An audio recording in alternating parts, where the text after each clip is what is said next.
Yeah, one sec. We just need you to take a screenshot of that so we can stream that live right now. Okay. You guys can walk. Holy shit. There you go. Yeah, just give Yeah. us a second. Let me know when you're done. Okay, I would just try that. See if it gets better. Yeah. But I'm going to go back to consensus people and see if they can get a hold of Phil. Yeah, I mean, at this point, if we can try at it here if it updates live. Yeah, exactly. Well, if you're in full screen, it only updates when you leave full screen. It only updates when you, okay, so then we're done. I would get in the next 10 minutes. Yeah, Sherwood's up here. Sure, yeah. Just make sure we can slide that to them. Once we confirm the deck. Yeah, I'm doing it right now, yeah.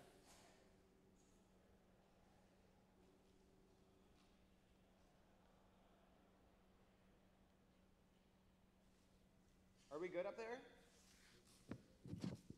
Did you guys get a screenshot up there? Can I get a thumbs up? Thumbs down? Thumbs down? Uh-oh. Okay, I'll wait.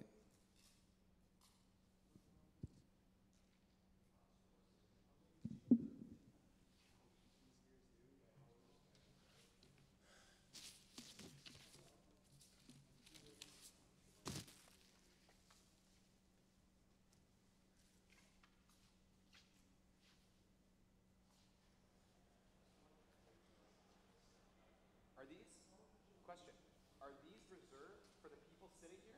Yeah. No one's going to be able to see that. Well, we'll start with that. Just leave it there. And when they come here, they're going to figure it out.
It doesn't spread. It doesn't spread. Well, maybe call it what? So is that like a positive outlook or a negative? Like, Who was it? Who was it?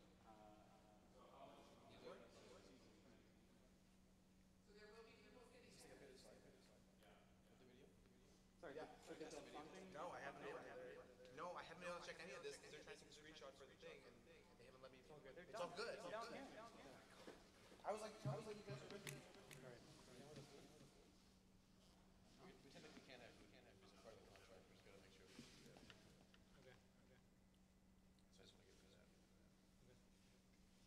curious to see if you expand that out, like all the way across the page.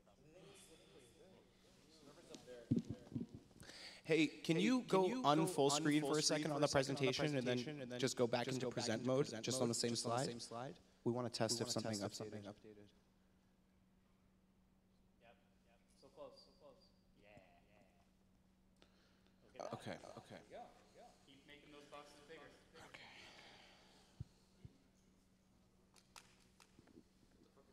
You know exactly what it is. It is exactly what you think it is. It doesn't surprise me.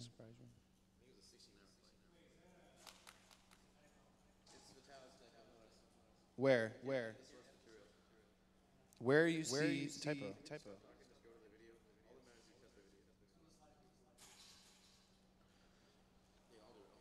No. I'm not trying to do that. I'm trying to see if.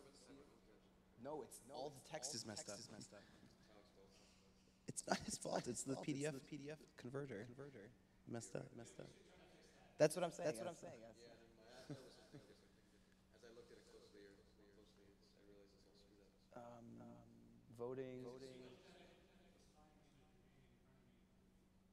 No, it's because Jacob ran it through a PDF to slides converter. Because the problem is we need to both be able to play video and import his PDF document. We have to do both things. It's all text. PDF equals slide. It's text. It's text, but it's what? Well, there's like 50 slides. It's all up and down by 3 pixels and multi-line dot. Yeah. Can you help? I think this is just a. We're like crowdsourcers. Put a bounty on it. Okay, I'll fix the power. Can you just test the video? Yeah. No, I'll fix the italic slides. Yeah, I heard that too in the background.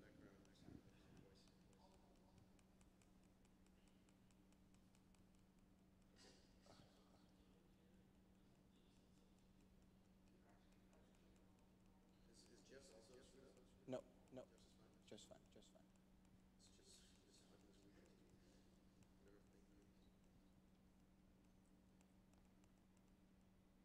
He also has his own type. No, it doesn't work. He's on the Google slide right now. You just click play. Click.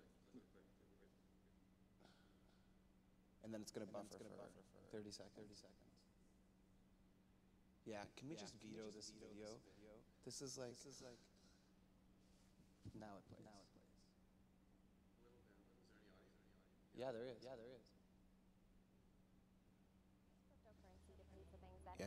Can we Anywhere in the world. Hi, I'm CTO at Stack. Come with us. We'll show you just how easy it is.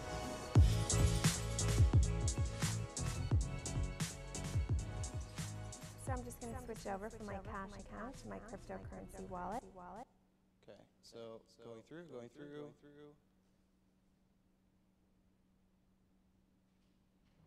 Hey, I'm Amanda. I'm head of brand at Stack. Thank you. Yeah,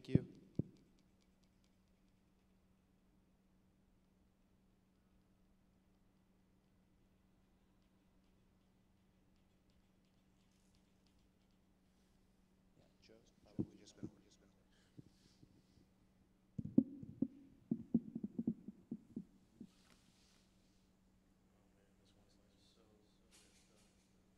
Do you see it on your computer? The mess up? Because it looks fine on mine.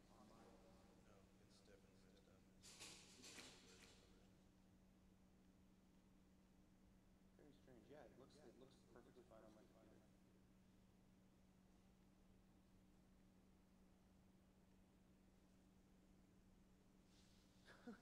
Channel, I'm going to pick up my kids, be back at noon tomorrow. What? Okay, I'm gonna go put my laptop away. This is a way harder to fix it. Is it? Do you need my help? I have to retype it, and it's like really. No, don't retype them. You just make the box. Why? You don't understand. It's not how you think it works. It fixed before. Oh my god, they made like 50 text boxes to like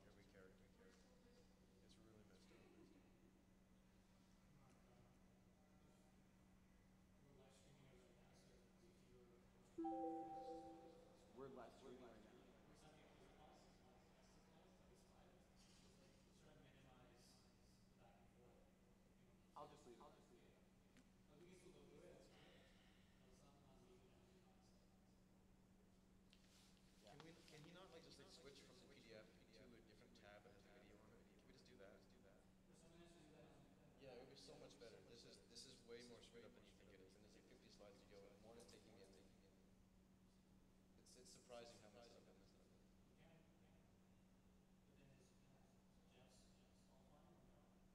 Jeff's all fine. Well, that's what you think. Let me check. No, no, no, it looks fine. It looks fine.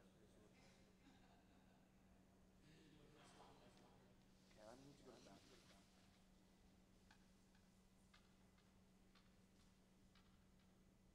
Yeah, Jeffs are fine, but Metallics is like, it's 50 slides instead of 10.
He's gonna switch to a different tab, which is video client. So everything's good. Everything's good. We practice with 2 mics. Do you have 2 mics? We have one mic. One mic. Where's the mic? Where's the mic? Mic's right there. Mic's right there. I just mean when I'm asking questions. Yes, you're right. Yes, you're right. So I need my laptop to ask questions.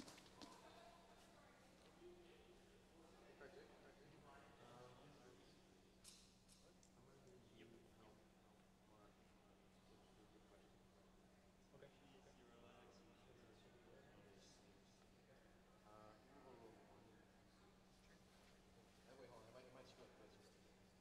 It's already split. No, here's the problem. You should sit here, because these three are reserved for us three. Gotcha. So yeah, Vitalik's sitting in one of these two. And Little just here then. Yeah. Shouldn't be this complicated. Can you just use 4, just having 5 spots here front for us, because Mark and I need to sit next to each other. So it would have been fine.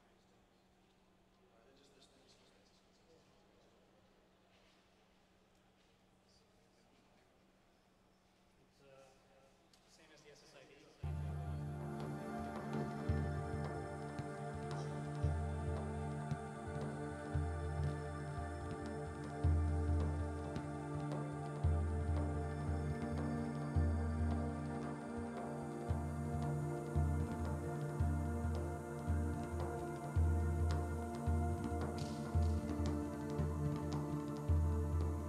Hey, I'm Amanda. I'm head of brand at Stack.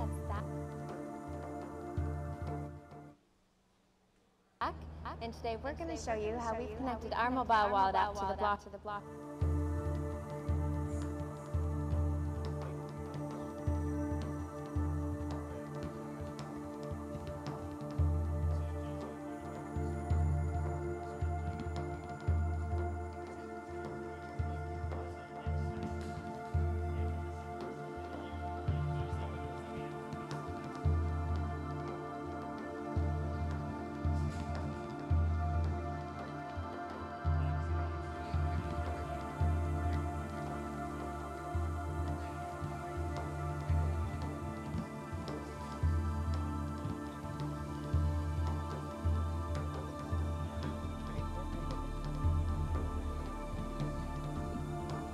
Do we possibly have music that's a little bit more upbeat? Maybe something with more of a yeah.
Hey guys, we're gonna start in a couple minutes, so please try and squish in. I see a lot of empty seats in between people. Try and squish in because we're gonna fill this room with as many people as possible. So please move in. I can see the empty rooms or empty seats, and I see you're not moving. So please move. Please move.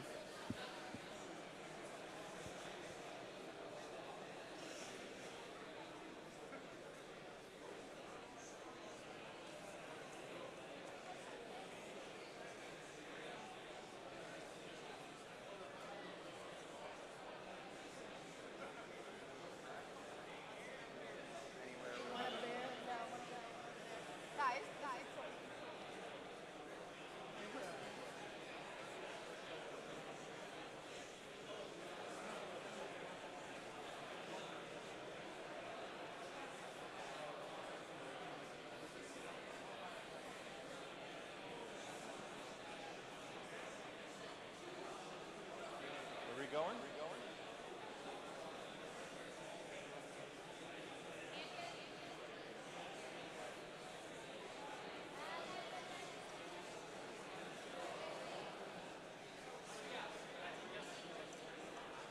I got told.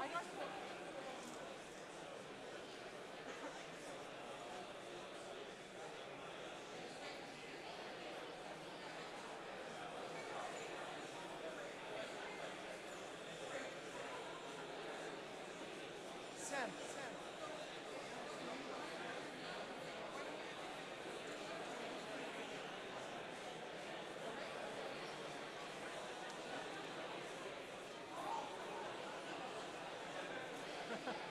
I didn't know that.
Hey guys, I'm still seeing lots of empty seats. I'm seeing them right there, all along the middle. I can see you guys. Please squish in. We're going to fill this room with hackers. We have overflow rooms with live streaming, but we're going to make sure every single seat in this auditorium is occupied. So please squish in.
they had to move out of his spot and move to his spot.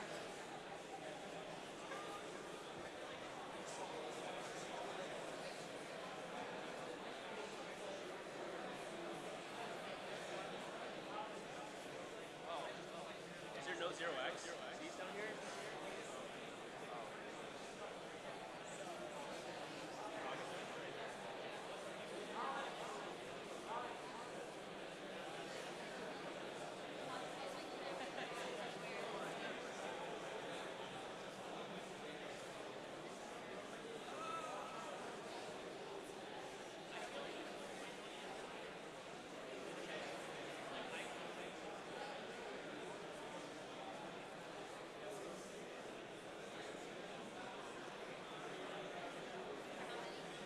It's two.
So as you guys might have seen, walking through the building, there's some sections of it that are, boarded off. We're not allowed to enter. And unfortunately, the other part of the building has been rented out to ETHWaterloo Classic for their hackathon. I'm just kidding. But seriously, though, there is another event going on, so please don't walk too far out. And if you see a bunch of people walking around in suits, they're there for the event. It's not the government. Don't worry.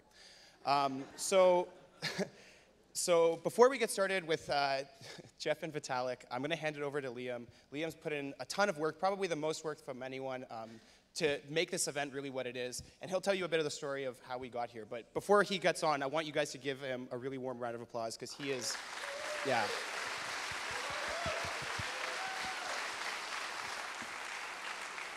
Awesome. Thank you so much, everyone. Thank you, Mark, for the introduction. This is pretty surreal for me. A few months ago, this was literally just kind of a random idea that myself and a few of my friends had. Just because we had known about Ethereum probably way before most cities, because Vitalik actually went to University of Waterloo. He was in my class and with a bunch of people in this room's class just a few years ago. And so in many ways, we like to take some amount of the claim for Ethereum. But in any case, really, myself and some of my friends in the past have done these kind of hackathons. And we've created things kind of like Hack the North, which is the largest hackathon in Canada. And so we know how to do hackathons. And we also know a lot about Ethereum, because like I mentioned, we've been kind of pretty interested for quite some time. We have meetups on campus, meetups for our startup kind of ecosystem. And we really wanted to see how can we combine kind of this city, which is one of the best cities for developers in the world, and really, really kind of welcoming to kind of out there ideas, and our kind of knowledge of hackathons and our love of Ethereum. And so we scheduled a meeting, 5 of my friends, 2 of us were maybes, went to a coffee shop down the street and just said, okay, we're going to come up with something, some ETH hackathon kickoff. I don't know what it's going to be, but we're going to do something. And pretty quickly, we realized we could do something pretty big. We saw we had this epic venue that we could potentially get. This is the Center for International Governance Innovation, which I thought was like really fitting because, I don't know, Ethereum and governance is something there, right? And so we realized we could really do this, but we needed one piece, which was obviously Vitalik. And so we sent a message, and he actually replied mid-October. So we're like, okay, let's do this, mid-October. And the next day, just to lock everything in, we announced globally to the entire world, we're going to do the largest Ethereum hackathon of all time. So yeah, here we are. But it was actually like really remarkable. We had, within just like a couple days of announcing this on Reddit and Twitter and some Facebook posts, we had over 2,000 people from across the world say like, I'm interested in this and I want to go. And that's incredible. I mean, this is like a technology that's 2 years old. And so we thought, okay, we have something amazing here. And so basically over the course of the past 3 or 4 months, my friends and I, all totally just volunteers, all of us working full-time jobs or some of us students at the university, we just put in all of our time and effort to make this happen. And so really, I just want to thank all of you for coming because this is going to be really an epic weekend. So what we have actually over the next hour and a half or so and this evening is we have 2 amazing talks from Vitalik Buterin on kind of privacy in the blockchain and also Jeff Coleman on some ways in which blockchain can actually be really useful and what are the right kinds of applications that the blockchain can make actually free to develop, actually reasonable to develop. So these are going to be 2 amazing talks. And following that, we're going to do Q&A. So if you have questions during the talks, please tweet at us at ETHWaterloo using the hashtag ETHWaterloo. We're going to be going through them all. If you're on the live stream, just send us a tweet. And at the end, we're going to ask your questions. So really, that's it. I want to get you guys to watch the really cool stuff. So I'm really happy to introduce Vitalik on the stage now, who's going to give a talk on privacy in the blockchain. So please give it up for the inventor of Ethereum, Vitalik Buterin.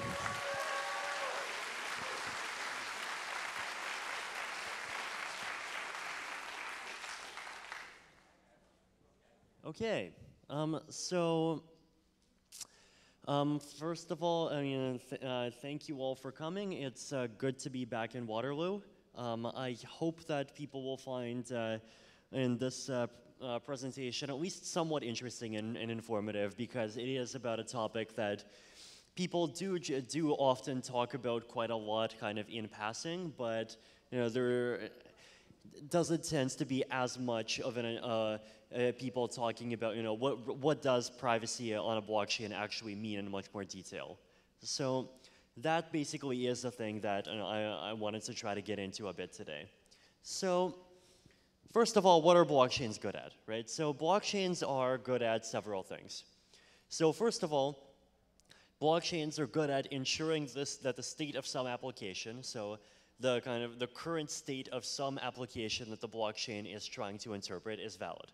So what that means is that they're good at ensuring that whatever the current state is, it got to what it is through some process that follows the rules. So one simple example, well, the application could be a currency, and valid could mean, well, it got there through a series of valid transactions, and so if right now I have 200 Bitcoins, it means that someone actually sent 200 Bitcoins to me. It's not the case that they just kind of popped in there somewhere out of thin air. So the system got to where it is in a way that follows the rules. They are good at ensuring a transparency of process, which means that we can know how it got there. Not only do you know that the current state is the result of following the rules, you can actually know things about the transactions that got you there. So not only do you know that one particular account has some number of coins, you know when it got them, you know what transactions achieved that result.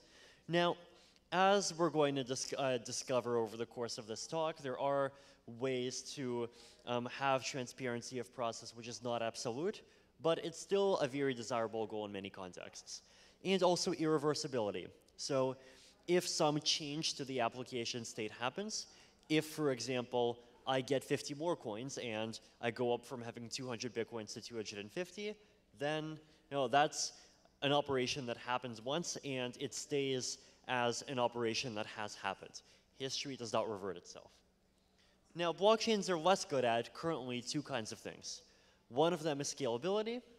And so, blockchains currently process somewhere around 3 or 6 transactions a second.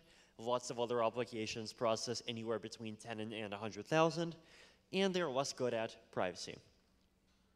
So for today, let's focus on privacy. So a blockchain is a fully public ledger. Anyone can see all transactions that are published to it.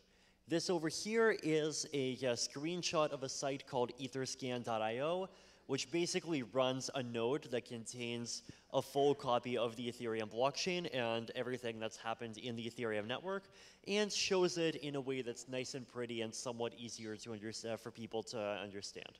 So this over here is a transaction that goes from an account controlled by the foundation. This is basically transferring 1,000 Ether from a cold wallet to a hot wallet. So anyone can see every single transaction that happens. People can look up what the effects of the transaction were on Etherscan, when it happened, where money was moved, from what address it was moved to what address it was moved to. So this kind of transparency is often good, and it's good for several reasons.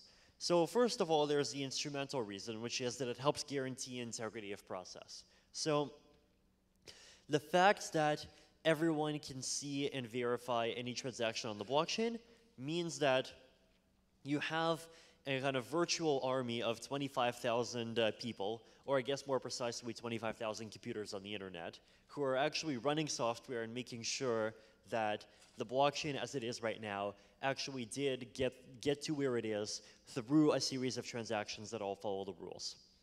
And also, very often, transparency of specific parts of the process or certain outputs of process execution is highly desired.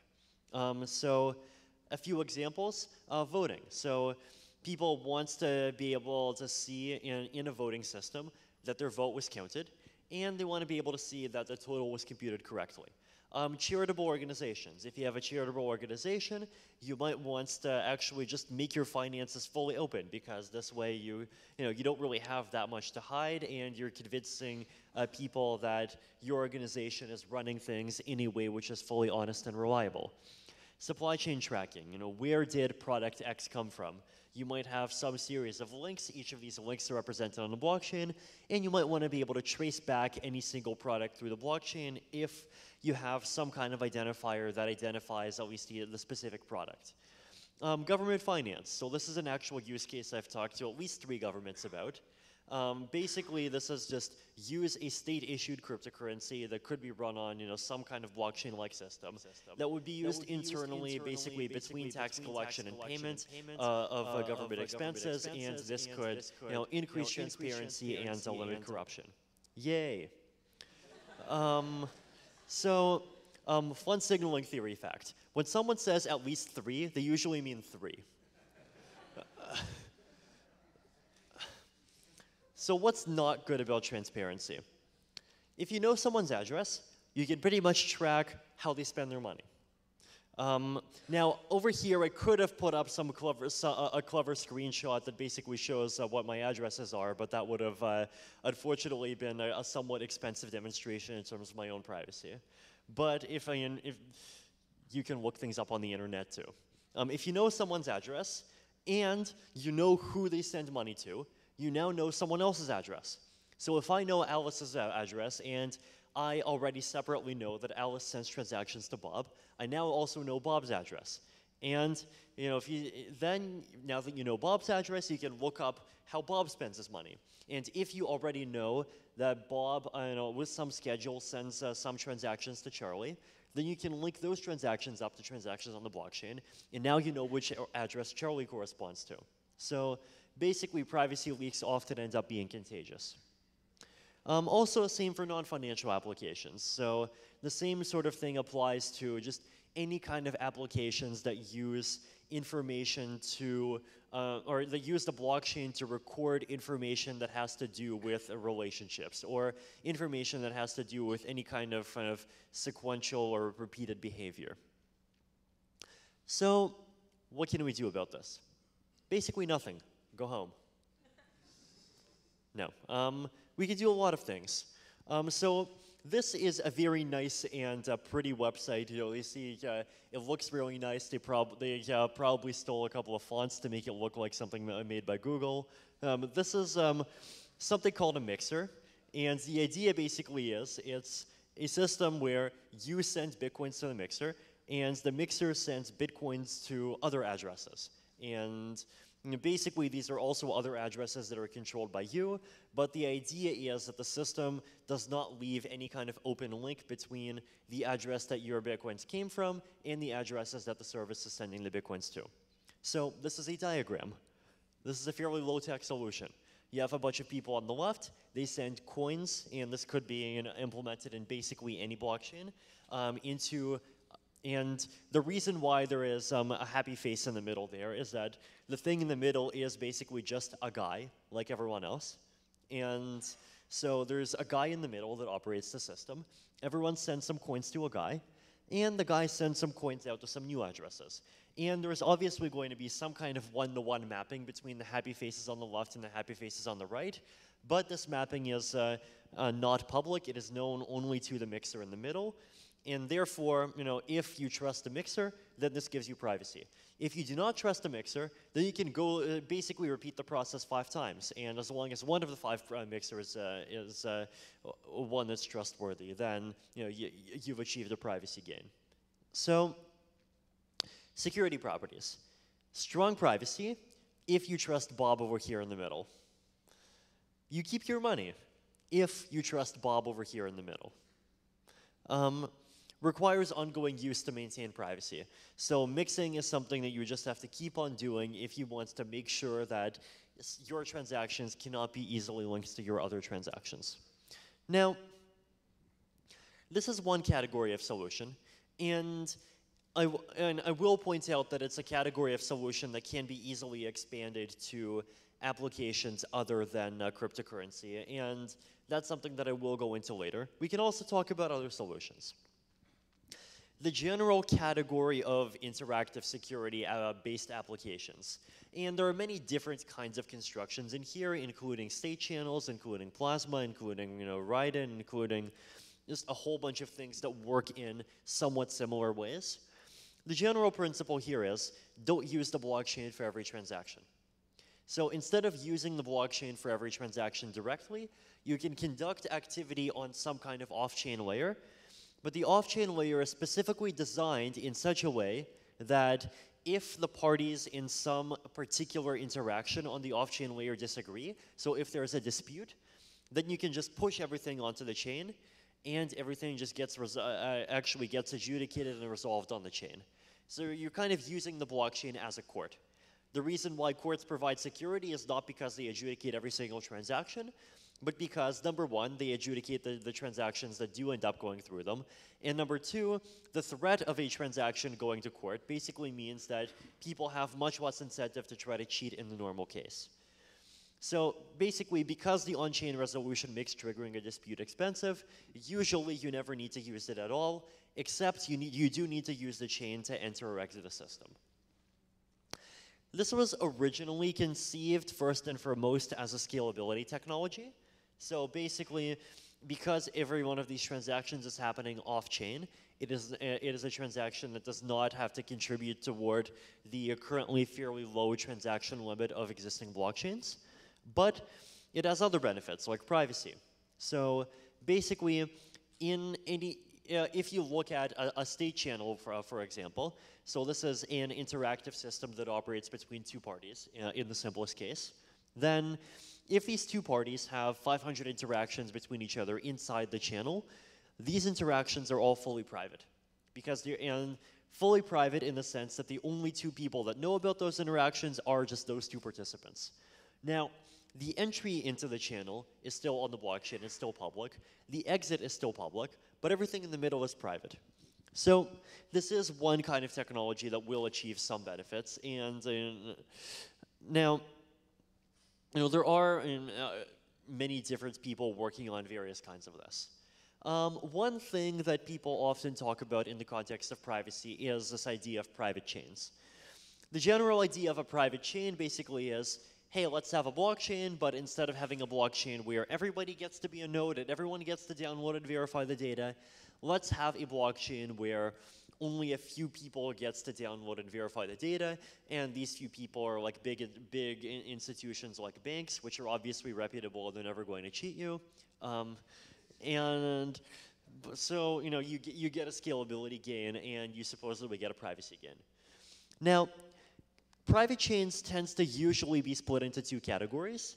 The first category is consortium chains. So basically just take 10 banks and put them on the same chain. And the second is fully private chains that are controlled by one entity. So the former really should not be viewed as giving you privacy, because it's like, okay, so instead of putting your data onto a platform where everyone can see it, you're putting your data, your data and your customers' data onto a platform where only your 10 biggest and closest competitors can see it. You're supposed to laugh. So, and the latter by default is basically just a centralized server, right? So there are systems where you create a kind of consortium chain-like architecture where you go down to 10 to 50 nodes, but then transactions are encrypted, and for each individual transaction, only a few people see the decryption key. Now, if you do this wrong, then you're basically completely sacrificing guarantees of process integrity, because basically you might have situations where any particular process could be affected by some encrypted transaction that happened somewhere else, and this transaction is one that you don't have the key for, and later on it turns out that, you know, like basically everyone accepted this transaction, but this transaction just does something that completely mismatches with something that happened by some other transaction that happened to be encrypted under a different key. If you do this right, and you can do this right, then this is basically a state channel or plasma-like system. So there are architectures that use this sort of stuff that do make some sense, but you do have to think somewhat carefully about how you use these kinds of architectures, and quite often a lot of this actually, it actually does end up being possible on a public chain as well. Right? So basically, my general advice is treat multi-party ledgers basically as if they are public, and build applications that use these systems in ways where you can make sure that the private data doesn't get on the ledger, or at least only gets on the ledger in an encrypted form in the first place. Now, and the challenge is, how do you do this while achieving guarantees of integrity of process at the same time? So how do you encrypt data and yet at the same time prove that your encrypted data satisfies some set of rules? With normal kinds of encryption, this is not supposed to be even possible, because encryption is supposed to output things that look like random gook. But as we'll see, there's advanced forms of cryptography that actually can do some interesting things. So let's start with ring signatures. So the original motivating use case for a ring signature is this story. Suppose you have a diplomat who wants to leak a trade agreement, and the diplomat wants to prove his status. So he wants to prove that he actually is a high-ranking diplomat that actually has access to the real trade agreement in order to show that the leak is credible. But the diplomat does not want to reveal his identity because, you know, he likes his life and he does not want to go hiding out in Moscow for the rest of his life. So the diplomat creates a cryptographic signature that proves that he is one of some set of people, but reveals zero information about which one of that set of people he is. It turns out that it's possible to use fancy math to actually do this. Now, here's the fancy math. As you can see, a ring signature actually looks like a ring. You know, it takes all the public keys and you know, like, in the darkness binds them, blah blah blah. Like, if you want to get a kind of two-sentence description of how this mathematically works, the basic idea is you can think about, you can think of it as actually being a literal ring, in the sense that you start with a number, then for every participant in the ring, so for every public key, so for every individual that could be the signer, basically you hash the number, but you don't use a regular hash function, you use a special kind of hash function where if you have the private key, then you can compute it backwards. But if you only have the public key, then you can only compute it forwards. And what a ring signature looks like is it looks like a series of numbers where you start with some number, then you hash it, you get the next number, then you hash it, you get the next number, you hash it and hash it again, and after you hashed it the last time, then suddenly you realize that you just get your original number back. And now normally this is not supposed to be possible unless in at least one of these places you're capable of of reversing the hash and calculating it backwards. So basically, unless you have the trapdoor in at least one place, you cannot make this kind of ring. If you do have the trapdoor in one place, and it doesn't matter what place, then you can make the ring. So, but the ring itself reveals nothing about which one of the trapdoors you have. So this is the basic principle about a ring signature. And if you want to learn more, feel free to look up the word ring signature on Google. There's lots of very good math there. There's something called a linkable ring signature as well.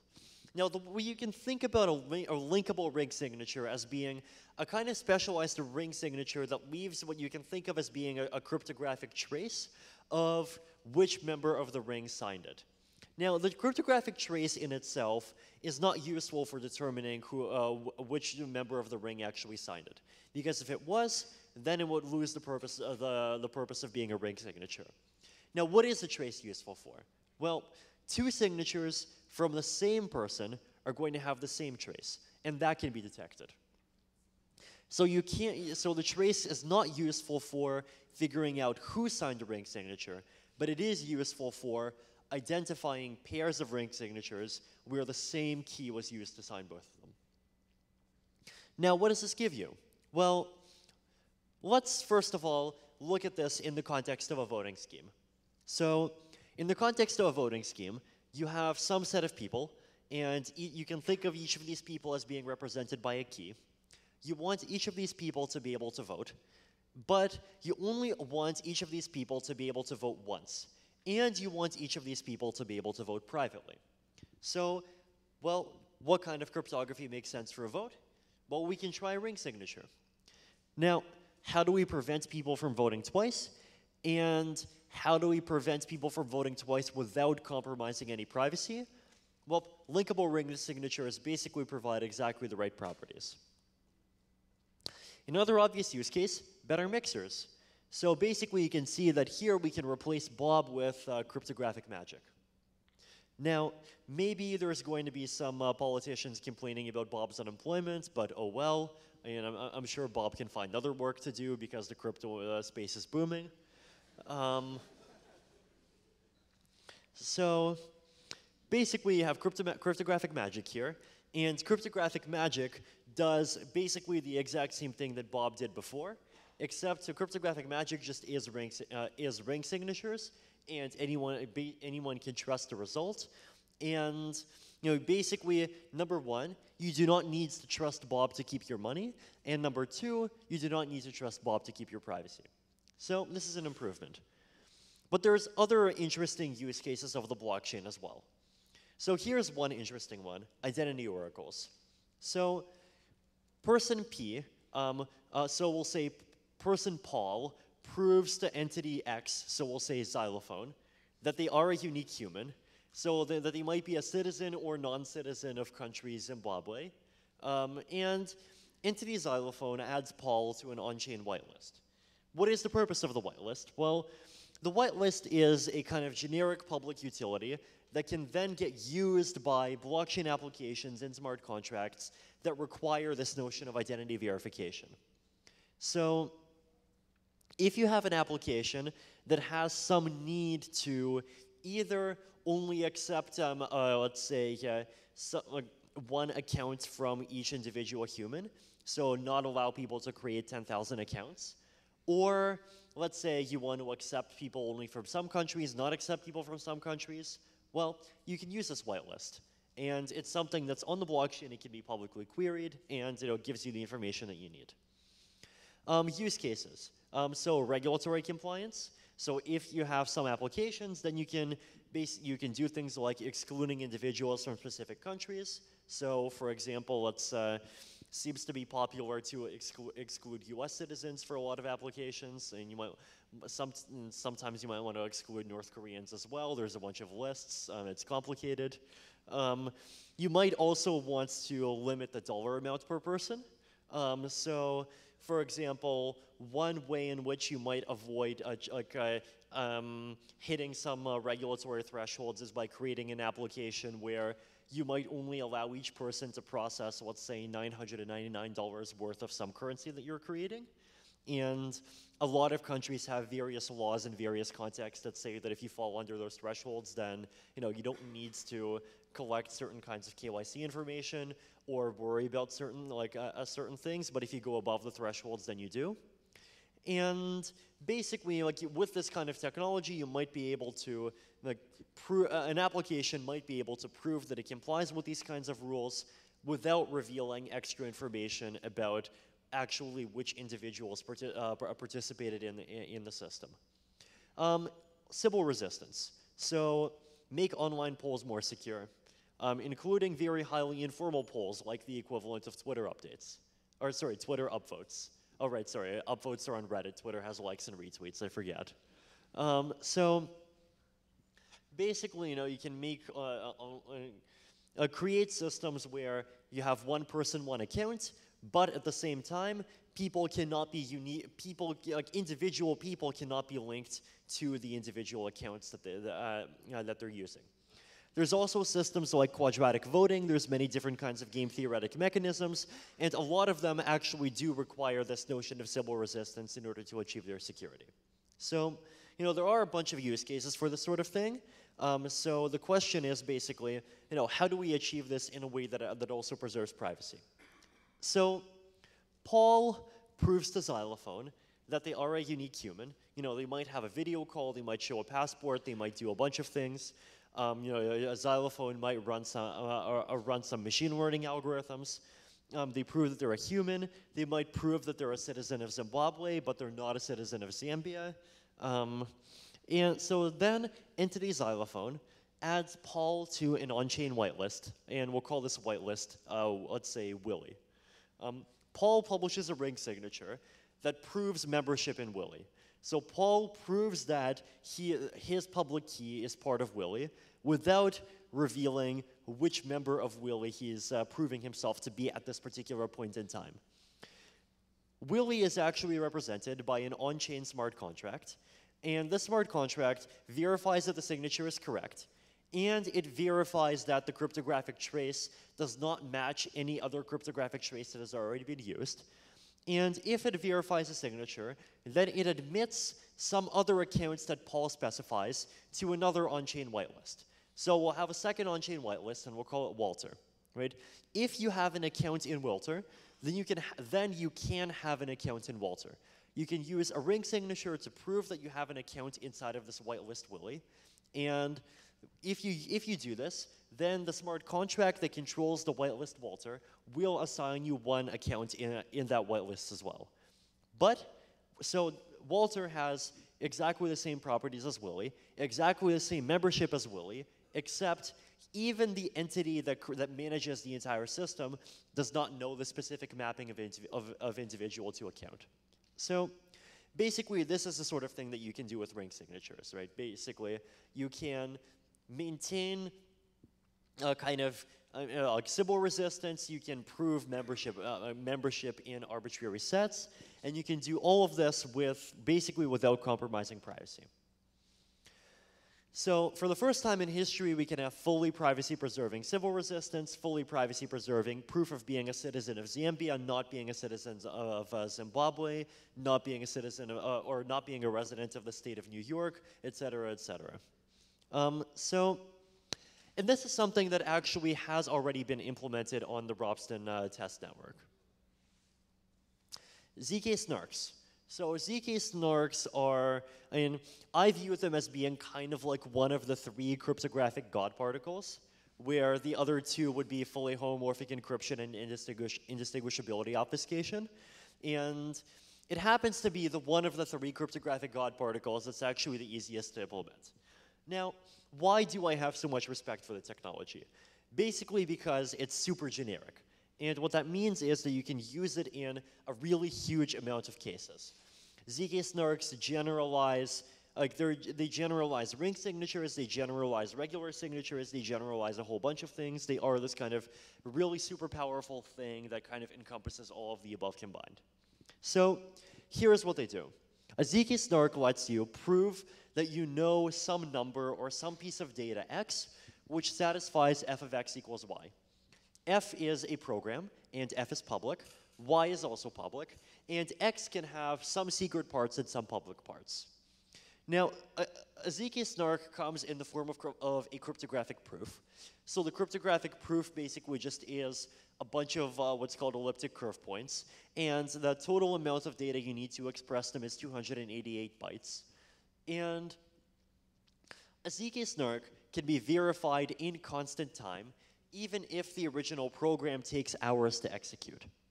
So not only is, now, another important property is ZK snarks satisfy zero knowledge property. So they prove that you know this number, but they say nothing else about what that number is.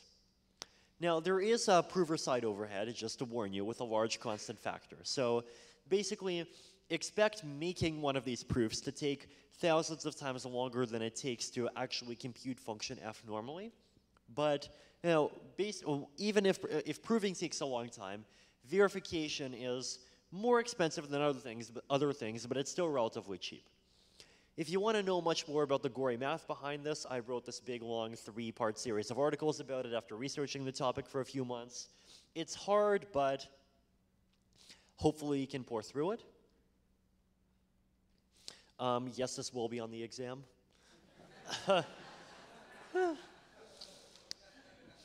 So ZK snarks can do linkable ring signatures. So this is actually kind of fun. So basically, here's just one kind of sketch of how you might use ZK snarks to do linkable ring signatures. So any individual's private key is going to be some number, x. Their public key is going to be the hash of x. And the trace is going to be the hash of x plus 1. Now, if you want to make a ring signature, then basically, now as we remember, f is a program, and y is going to be, well, we'll just set y to be 1, and x can have private parts and public parts. So the private part of x will be your private key, and the public parts of x will be, well, number 1, the entire list of public keys that you want to prove membership in, and number 2, your trace. Now, the reason why the trace has to be public is basically so that if someone makes two signatures with the same key, then they can be mapped to each other. So the function f does 2 checks. First of all, it checks, is the hash of the private key one of the public keys? And the second thing is, it checks that the trace actually is the hash of the private key plus 1. If both of these pass, then it returns 1, otherwise it returns 0. And we're looking for y equals 1. So we want to prove that both of these things actually are true. And so in this way, basically, you can kind of turn the functionality of a linkable ring signature into the language of a ZK snark. And this is roughly what Zcash actually does. Zcash, by the way, is a cryptocurrency that uses ZK snarks as basically the critical part of its strong privacy solution, and it has actually been using this technology for basically almost an entire year. Actually, something like 355 days as of today. So, congratulations, Zcash, for almost surviving an entire year.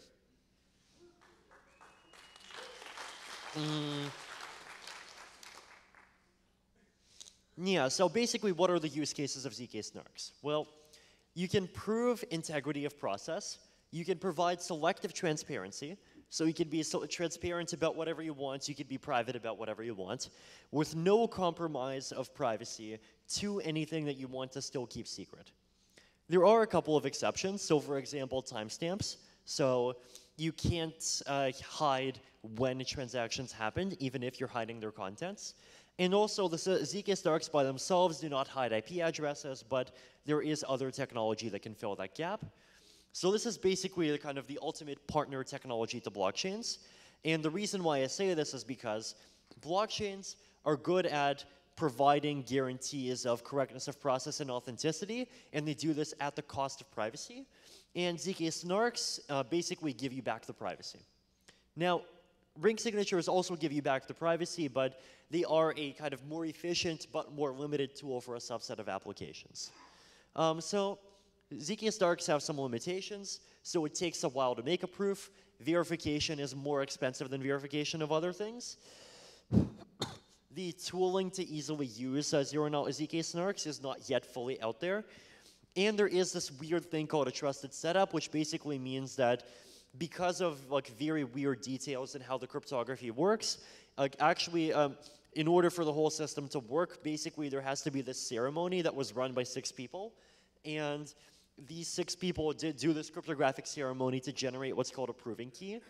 Now, basically, if all 6 of these people were dishonest and colluded during the ceremony, then they could maintain the right to create fake proofs. So they cannot compromise privacy, but they can maintain the right to create fake proofs. As long as at least one of the 6 people did delete the data that they used to participate in the ceremony after they participated, then the system is fully safe and no one can cheat it.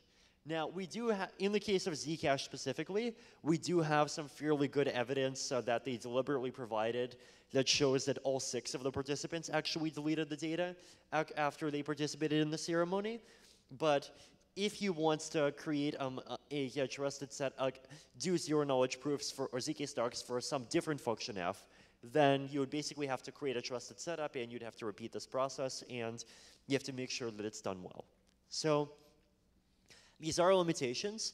There are new kinds of zero-knowledge proofs called ZK snarks, so STARK instead of SNARK, that resolve particularly the last issue and some other issues, but that's still in the pipeline. So what can you, as a victim of the Ethereum Waterloo hackathon, do with privacy technology? So first of all, things that you can do now. Well, you can think about low-tech ways to improve privacy. So simple thing, just to use different accounts for different applications, try to avoid unnecessarily leaking information on the blockchain. If you can get away with putting a hash of something on the blockchain instead of putting the original thing, then do it. Just small things like that. Number 2, use state channels. Get excited about state channels. Love state channels. Soon, ring signatures. So Ethereum is launching an update in a few days, and this called Byzantium, which will introduce support for different kinds of cryptography, including ring signatures and ZK snarks. And soon it will be possible to actually use these technologies to build applications on top of them. Now, if you want to experiment with this stuff now, I actually do encourage people in the hackathon, if they are technically capable, to definitely try experimenting with ring signatures and just with any features of the upcoming Byzantium fork. We do have a small prize that we're impromptu announcing, 3 ether for the most interesting use of new Ethereum Byzantium features, including the various cryptographic operations. So yeah, feel free to look into that, hack into it, and try to use that to do interesting things. And later on, we do expect there to be better and better tooling for actually implementing things like ZK snarks, where basically the experience for working with all of these spooky cryptographic God algorithms is basically just going to look like writing a program for a computer. And once we get there, then writing applications that are both private and secure will be much easier and much more interesting, and hopefully a lot more fun. So, thank you. Thank you. Yeah.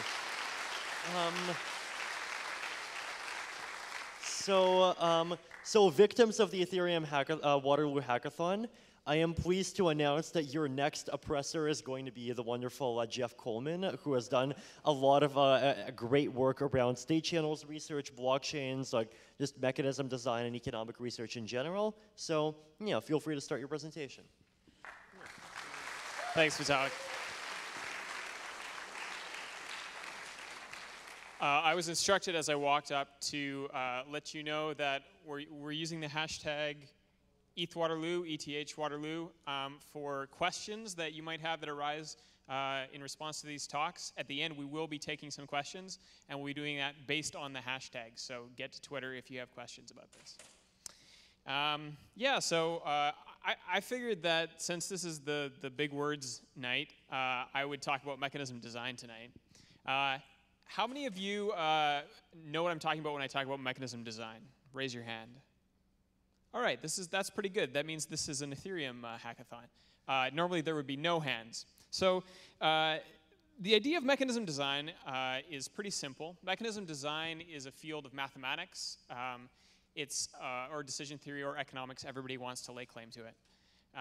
And the basic idea is it's often called reverse game theory. So in game theory, we have some game. We have some kind of system that you're participating in, and we have a player who's deciding moves in that game, and they want to choose the best moves. They want to choose the moves that lead to the kind of outcomes that they want. Mechanism design is the same thing, except instead of being the player, you're the person designing the game. And we call these games mechanisms, because you don't want to reuse the name game. That would be lame.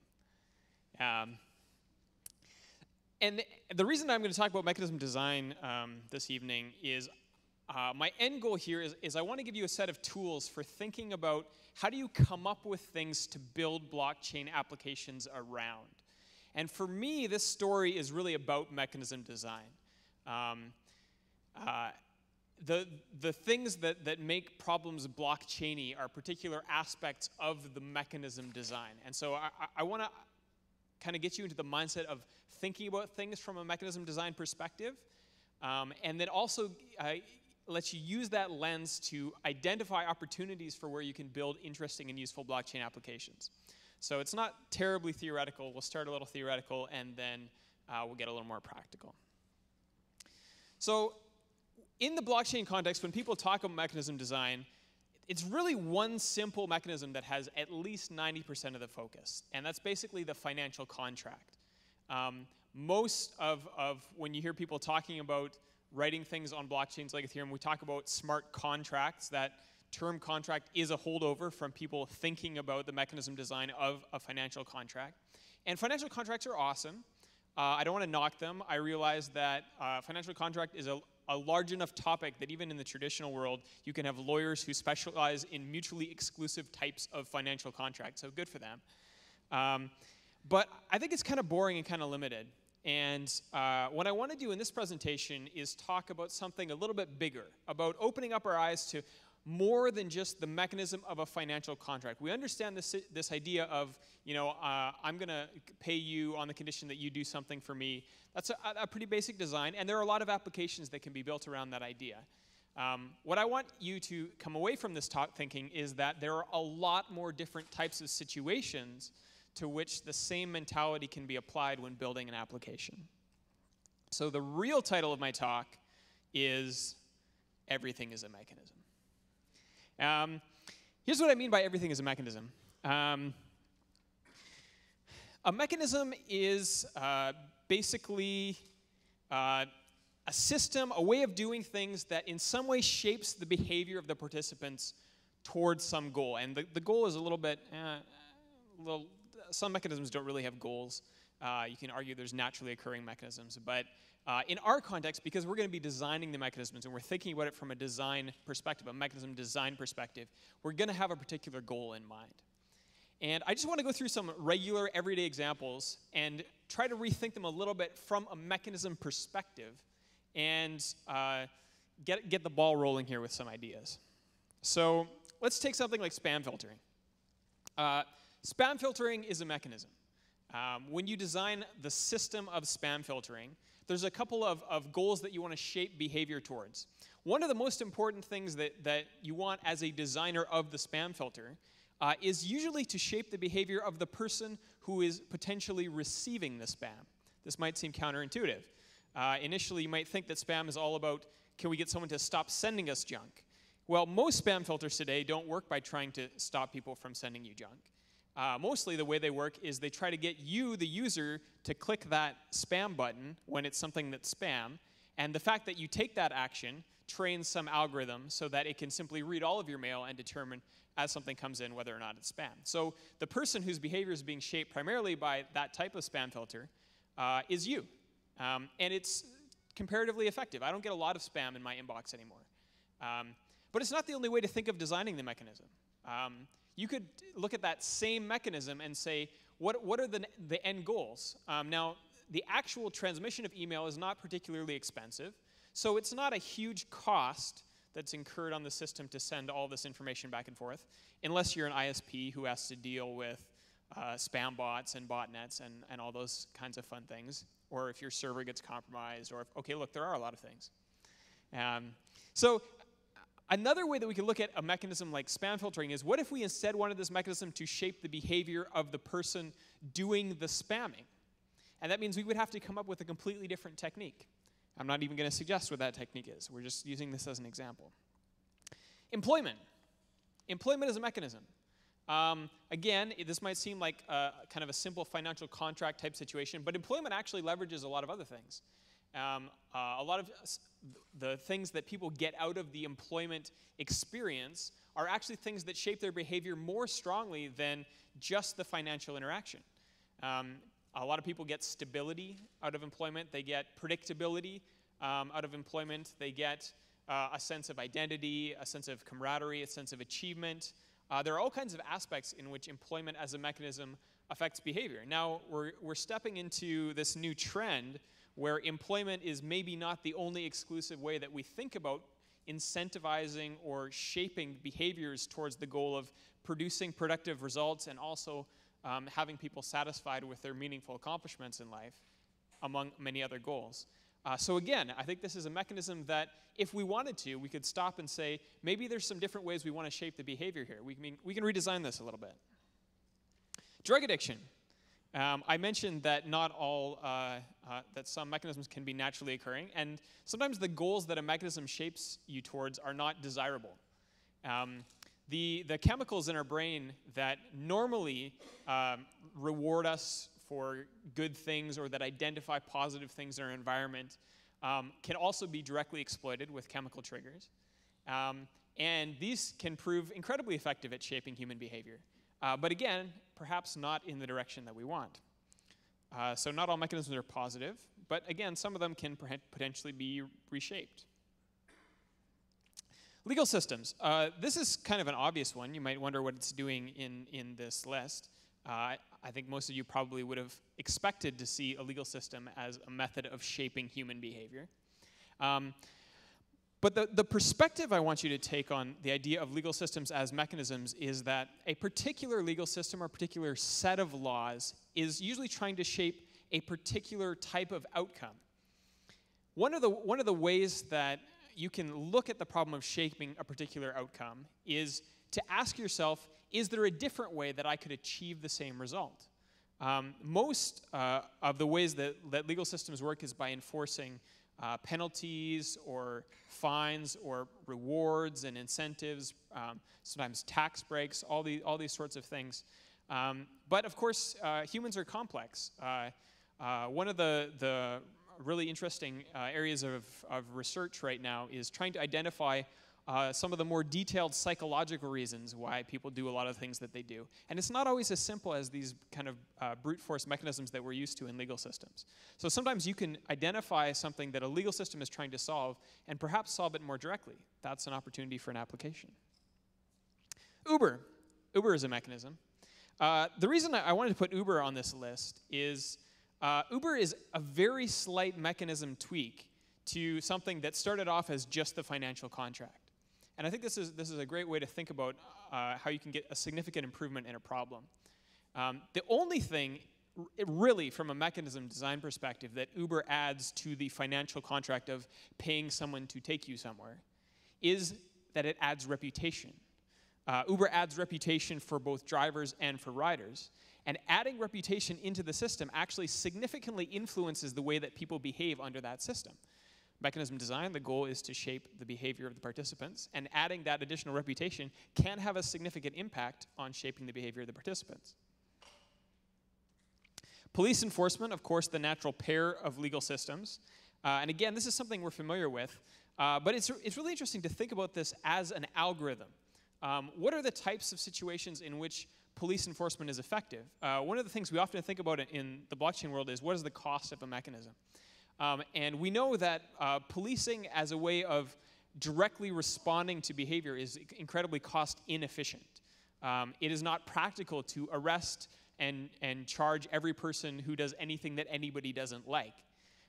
And so when viewed from the mechanism design perspective, policing is something that really only works where you have a community that essentially has already adopted and decided to adhere to a set of standards so that only the slight deviations at the edge can be harshly and in a very cost-ineffective way brought down on, and then that hopefully will prevent drift beyond that edge from occurring. Looking at the mechanism from that perspective, we can say, oh, well, policing probably isn't going to be very effective if you criminalize something that already lots of people do. That's not going to be an effective tool, especially if you can't enforce that at scale. And a little bit of a fun one here. Pick your favorite dystopian TV show or movie. Tons of TV shows and movies have this theme. Something terrible has happened. We now have a small cluster of people trying to survive in extenuating circumstances. Maybe there's limited food. Maybe there's external physical threats. There's monsters in the dark. There's zombies.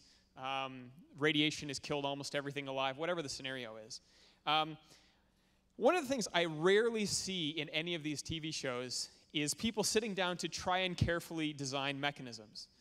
Sometimes there are some mechanisms that we're familiar with. So for example, food rationing. Food rationing is a mechanism that you can use to potentially keep more people alive when food resources are scarce.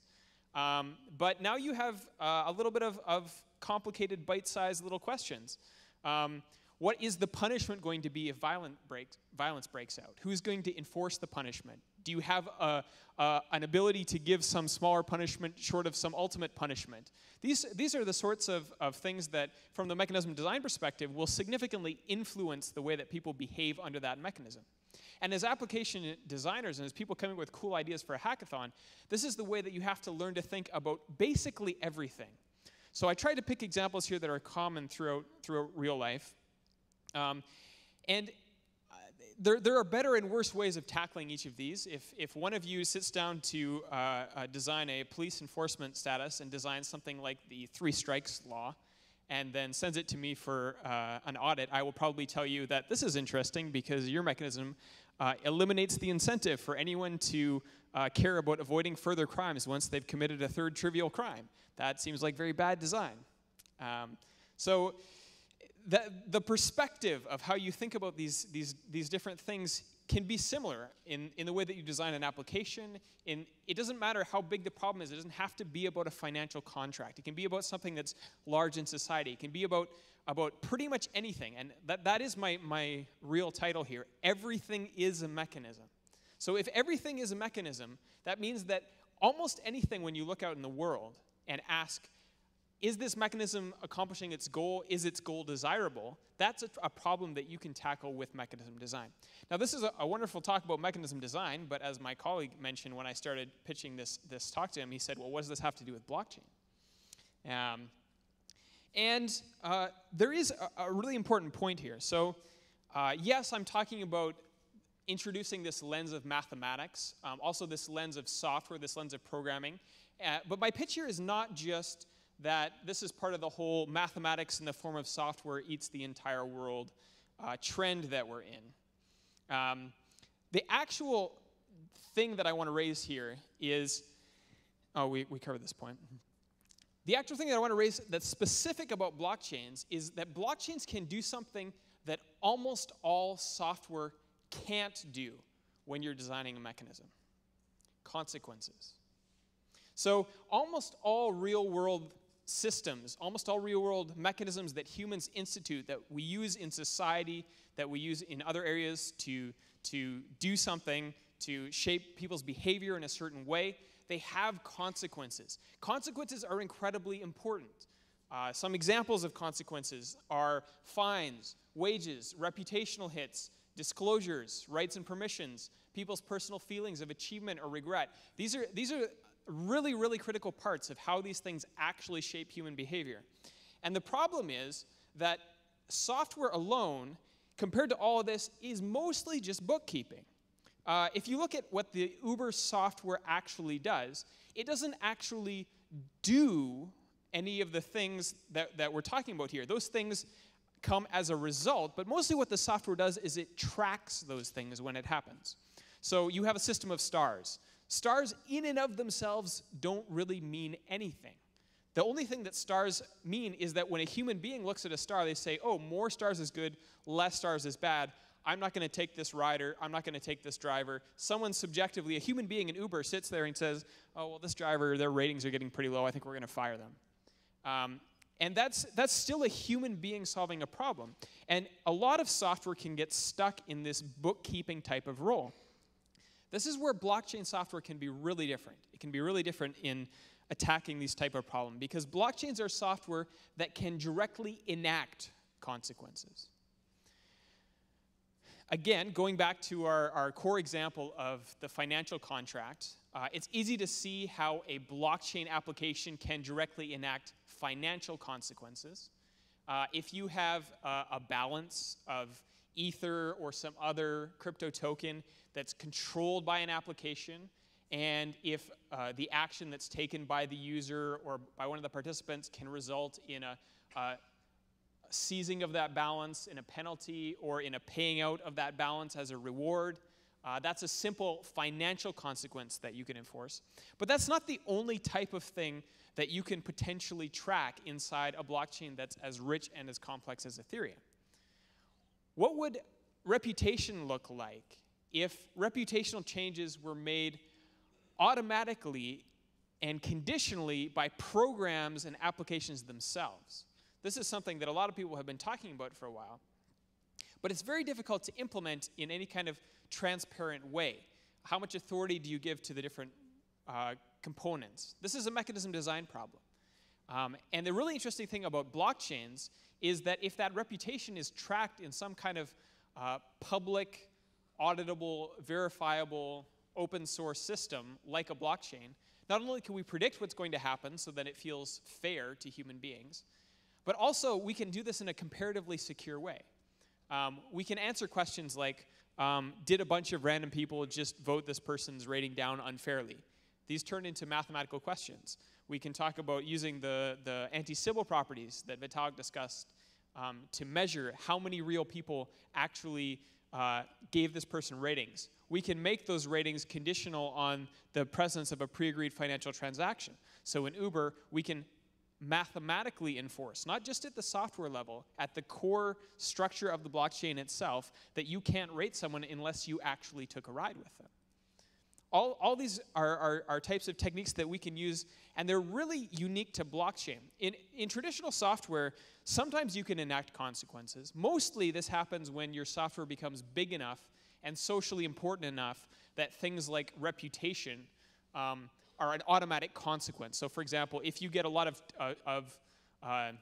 tweets, a lot of retweets and likes on your Twitter thing, Twitter itself is a big enough phenomenon that itself is a consequence. It's a reputational consequence. Someone who has a lot of followers might have reputation simply by virtue of the fact that they have a lot of Twitter followers.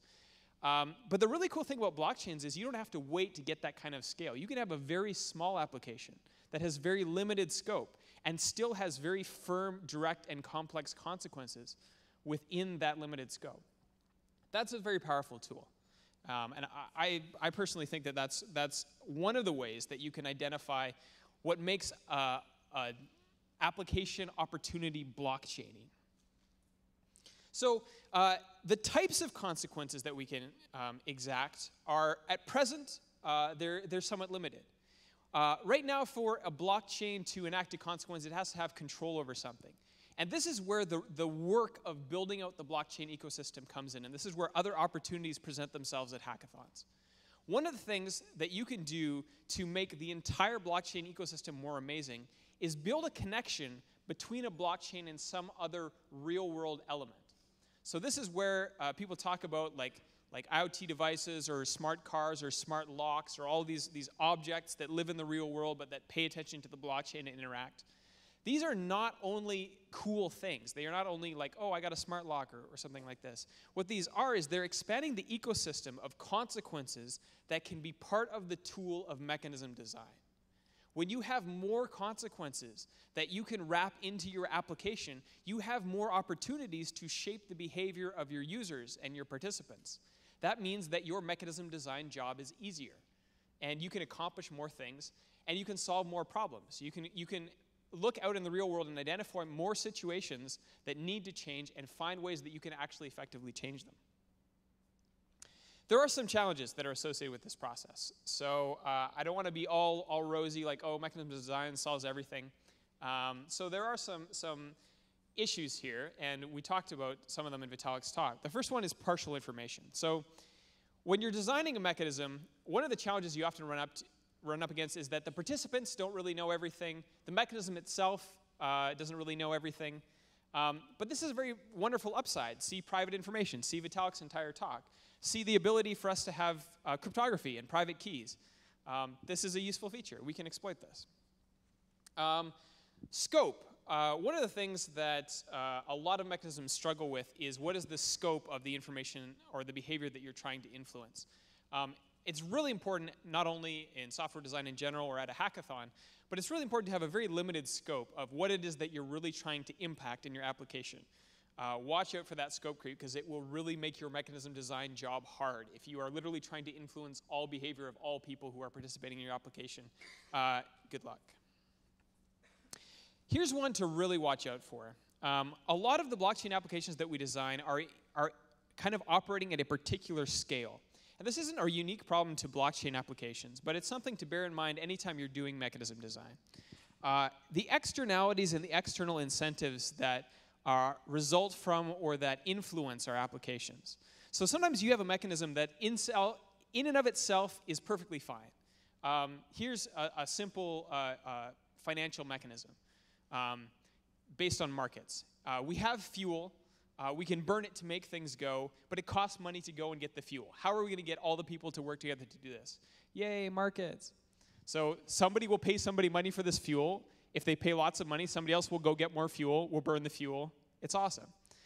Except if there are consequences of burning all these fuels, and these weren't accounted for in the original mechanism, we might have a bigger problem. Also, on the flip side, let's say you do have an external incentive that comes into the picture and it dwarfs the scale of what you're going on. This is always something that can happen in your application, and it's really important to think about as part of your design. So the analogy here is there's not really any financial contract today that can meaningfully survive Earth being destroyed by an asteroid. Elon Musk is working on that, but we'll see. If some really large external event causes harm, or some really large external event causes incentives, often politics has the power to do this, to cause people to behave in a way that the local mechanism for a long time had never expected to be able to behave. And then all of a sudden, something like democracy doesn't work the way we expect it does because of the way that people are influenced or the way that people think about a certain topic. People start thinking about the challenge of how to outcompete another opposing force, and that becomes more important, a stronger incentive to them than simply locally choosing the forces that reflect their original choice. These are things that can come up. And of course, the real big problem in mechanism design is you're working from a model. You have a certain idea of what it is that you're trying to solve, and some things are not in your model or are modeled with very low predictivity. Like humans. There's an entire field of behavioral economics here, which talks about the way that humans behave a little bit unpredictably, a little bit unexpectedly, the way that small, very abstract effects in what's happening cause people to change their behavior. We had this really interesting situation this spring on the Ethereum network during the status ICO, where a significant number of people were submitting transactions to participate in this ICO, and the ICO had a limit on the gas price that was allowed to participate, and people were paying more than that limit to get in. So they weren't getting anything out of it. From a local incentive perspective, there's no reason that anyone should do this, but people did it anyways. You have to account for this sometimes in your application design. and bad equilibria. This is a very broad problem. It's often called market failure. It's often referred to as somebody has coined the term Moloch problems to refer to these. We know that a lot of times you can get in a situation where if both parties are doing local optimization over some local property, the net global result that they get themselves into is not good for anyone. The classic example here is a game theory game like the Prisoner's Dilemma, where the incentives might be such that if each party is just saying, option A dominates option B for me, so I'm therefore always going to choose option A, then the net result is that everybody loses out. I don't have time to go into it, but everyone who knows me knows that Brace's paradox is my favorite example of this. The quick, short, one-sentence summary of Brace's paradox is that you can add roads into a transportation network and it can slow down everyone's trip. This is a very counterintuitive result. So go look it up. Go check it out on Wikipedia if you're interested. So there are some pitfalls here. I call these challenges job security. If you become effective at doing mechanism design, there is going to be an unlimited well of problems for you to tackle. Because of these complexities, these fruit have not all been picked. There are plenty of opportunities. We have this incredibly new and rapidly growing tool set to provide new types of consequences, to provide new types of, even the bookkeeping side. I didn't mean to malign the bookkeeping aspect of software. Bookkeeping is important. There are really interesting types of bookkeeping that you can sometimes do with blockchain applications. But this huge new suite of tools really does open up a massive, massive set of opportunities. And I really do want you to take the sense that if you look out in the world, any system that you see and start thinking about as a mechanism that is shaping the behavior of the participants, and ask yourself, is the way that human behavior is shaped by this desirable? Does this actually produce something that we want? And if not, is there a better way to do it? The way that you can ask if that is a blockchain mechanism design question is asking, is there a type of blockchain consequence that I can enforce with software that will make this mechanism better? So my takeaway thought here is, if you want to be successful at this hackathon, it's super simple. This weekend, find just one mechanism, just one, and make it awesome. And I'll be satisfied. Thank you very much.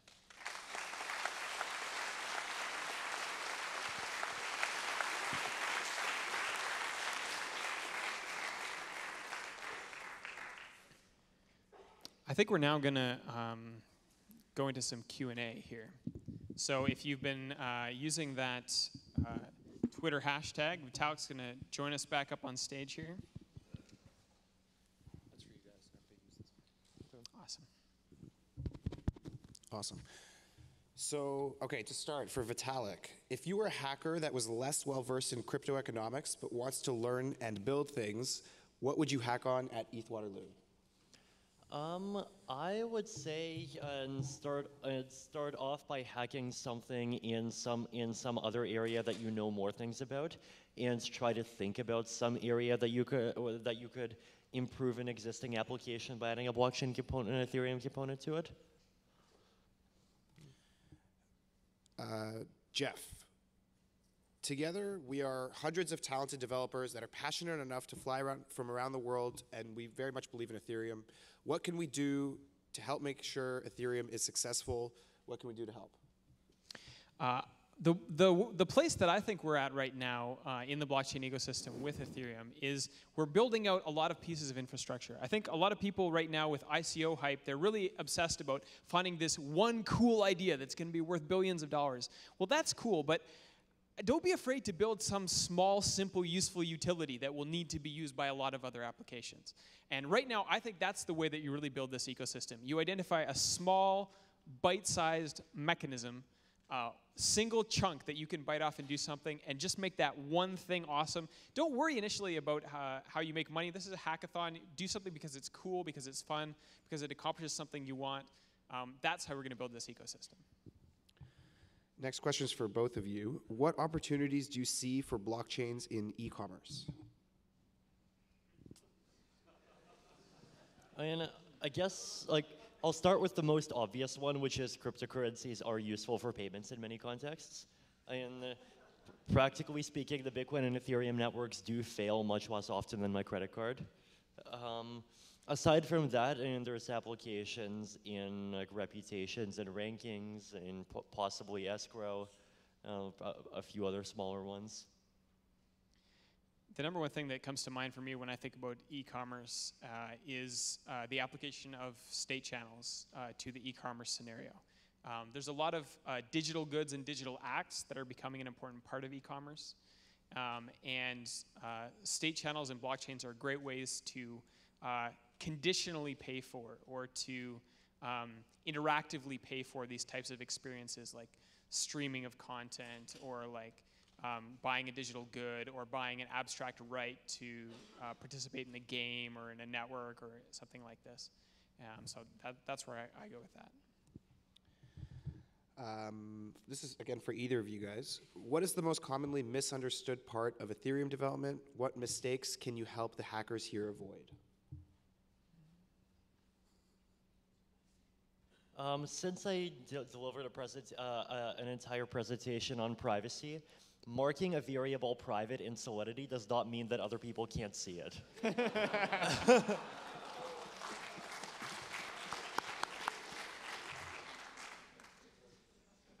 Yeah, I think a really close correlate to the idea of you can't keep secrets in the blockchain is also like don't keep data in the blockchain.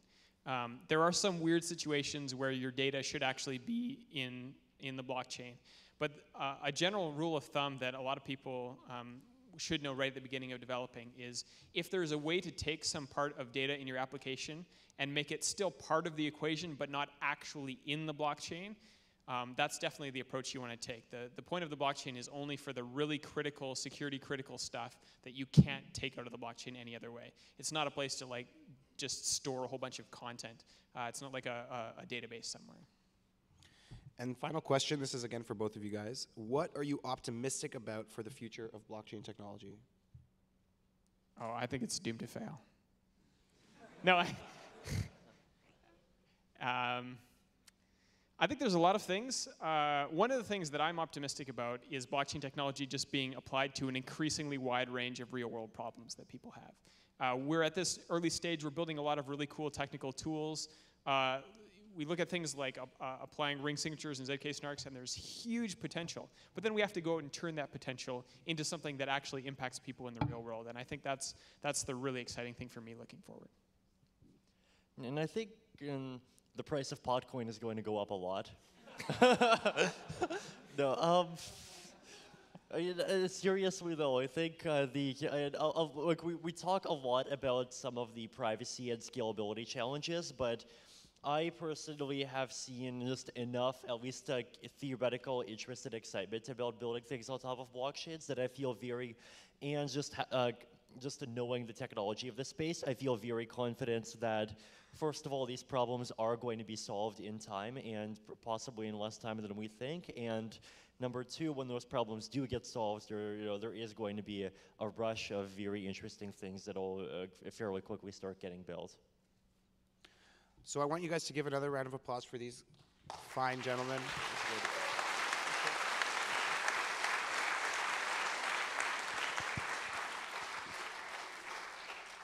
Thank you guys very much. I know you guys have been extremely impactful in my life in terms of shaping the way I think of incentives. So thank you. Next up, we're going to go into some of our sponsors who really want to talk to you guys. And first up, we're going to have Dima from L4 come up and tell us you guys about L4.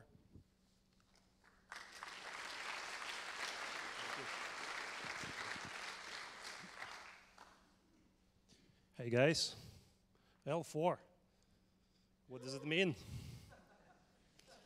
Basically, we are a blockchain incubator and a venture fund.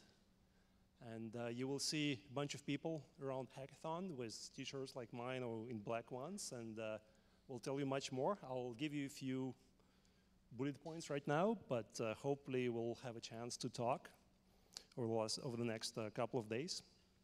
So very basic, we help you with funding, we give you funding. We have a beautiful incubator space in Toronto at Kensington Market, and we provide mentorship, all kinds of mentorship, blockchain related, business building related, and so on. The roots of this is Ledger Labs, which is a consultancy, Toronto-based consultancy, which was started by Jeff, Vitalik, several other people some years ago. Blog Geeks Lab that I co-founded with a few other people, and we came together, we dated for a little while, and we liked each other, so now we merged into one new entity. It's called L4 Ventures, and you guys can learn more about us at l4v.io. And it's a beautiful one-pager website which will tell you everything you need to know. Basically, the way I think about what we're trying to do, blockchain is awesome, we all agree on that. And when I look around, there's so much hype and scam and noise and whatever bullshit around us in this world of blockchain, all those crazy ICOs. And we're trying to do the opposite of this, if you will. We want to focus on really big, really important problems because we know that they can be addressed with the blockchain, and they, we can make a huge impact on the world by solving them. And it's not by, launching something and like, let's add a coin to this so we can make an ICO and raise $10 million and be happy with that. So that's not what we're doing. And basically, if you want to do an ICO, we're probably not the guys you want to talk to. But if you have a great idea and you want to change the world, then definitely come over and talk to us. One thing I wanted to mention specifically, state channels were mentioned today a few times, and Jeff is one of the people, one of the few people in the world who has done a lot of thinking on that topic in the last couple of years, and I'm very happy to announce we've been discussing different opportunities, and we will be taking on this challenge because we think that there is much more to be done in this whole infrastructure for blockchain space, specifically state channels aspect of this, to help blockchain scale, and a number of people are working on this, but we think we have some other better ideas. So we have Great, and Liam will be leading this effort at L4. So between Liam and Jeff, and I don't think I have to tell you guys more that we have those two huge brains behind this initiative, and I'm looking forward to seeing kind of what we can achieve, how we can help the whole ecosystem of Ethereum and other blockchains to scale and solve bigger problems in this world. So we're looking for awesome blockchain developers. We're also looking for great ideas, whether you're an individual or if you're a team, and we want to support you. So we want to potentially to fund you. We want you to stay in our space and talk to us, and we can help you in many different ways. So if you go to our website, we accept applications for what we call hackers in residence. Again, it can be for a team, can be for a person. You might not have a fully baked idea, but you want some space and some help to help develop this idea and take this forward. So we're doing that, and that's done on our website. And that's the basic idea of this, that you can work on your own project. We give you 12 weeks, and you have the free office space, resources, some awesome people to talk to. We do have a lot of great connections to some awesome people, including this gentleman in the first row in the unicorn shirt. And you will probably not see him around. He's not in Toronto that often, but sometimes he's here, and we're always happy to see him. And yeah, so if you develop your idea, connect with the community, we help you. Hopefully we can help you to get the funding, get the support to build out your idea. This is the picture of the space. I hope we'll have many more desks on that space in the next little while. So we have quite a few already and have some great people there. So thank you guys. Go to our website, l4v.io.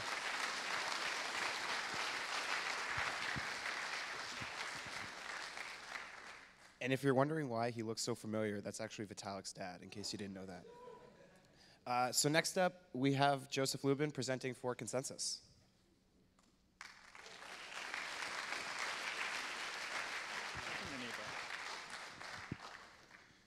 Hello. Thank you to the sponsors for having us.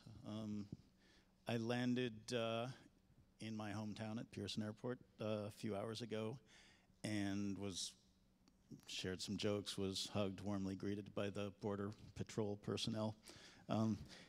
They're actually really remarkably nice compared to the United States.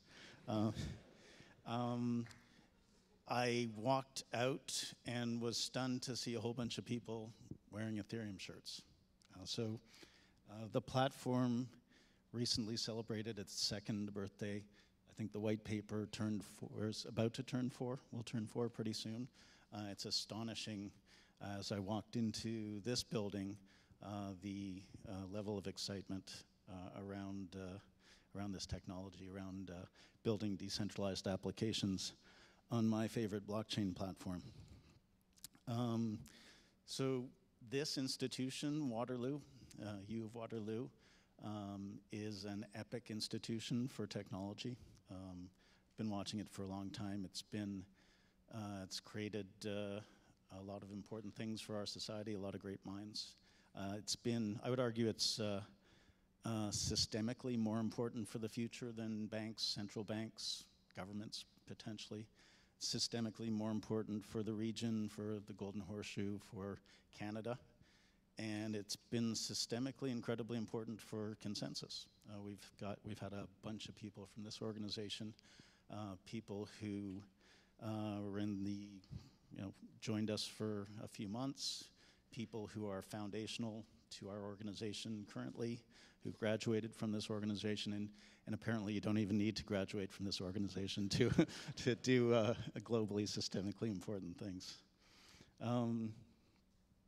So very quickly about consensus, we're currently 370 people in 24 countries. We've got a bunch of offices around the world. We operate along 4 prongs of activity. Product side, where we do infrastructure elements, things like Truffle Suite, MetaMask, Infura, some work on clients coming up. At the application layer, also on the product side, we've built things that we consider to be fundamental components, building blocks that we use that other people can use, things like UPort Identity, got UPort Reputation coming soon, anything you would want to do with tokens, decentralized governance, triple entry accounting systems. And at the layer above that, we've got something like 30 projects that are exploring the thesis that the nature of business is going to change.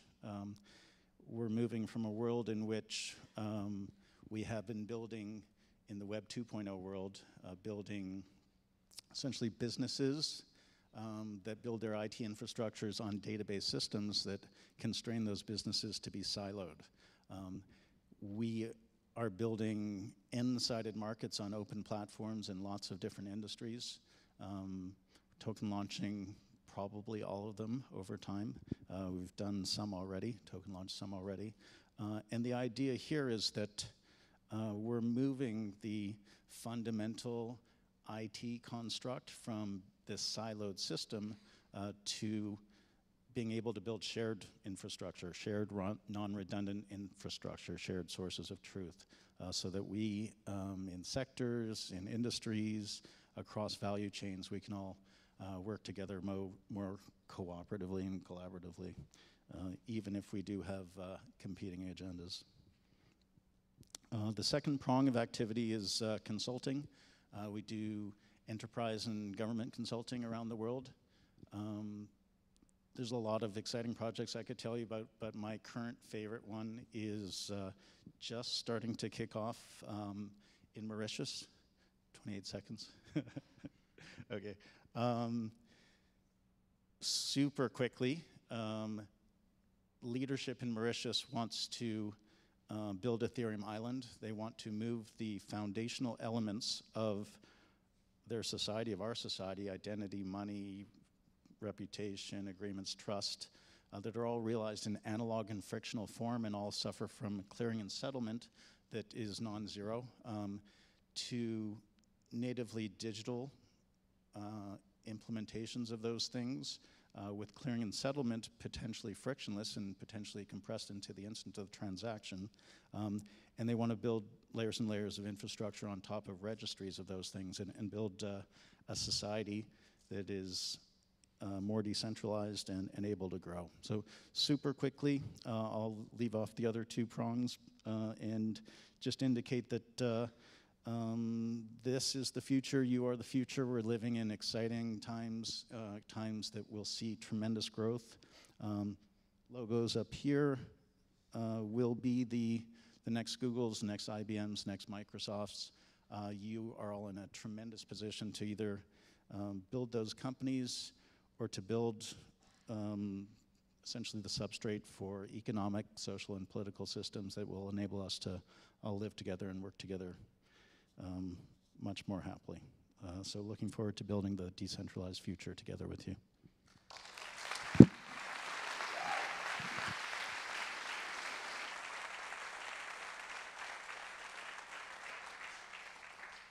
So next, we're going to have Jesse Pollock presenting for Toshi.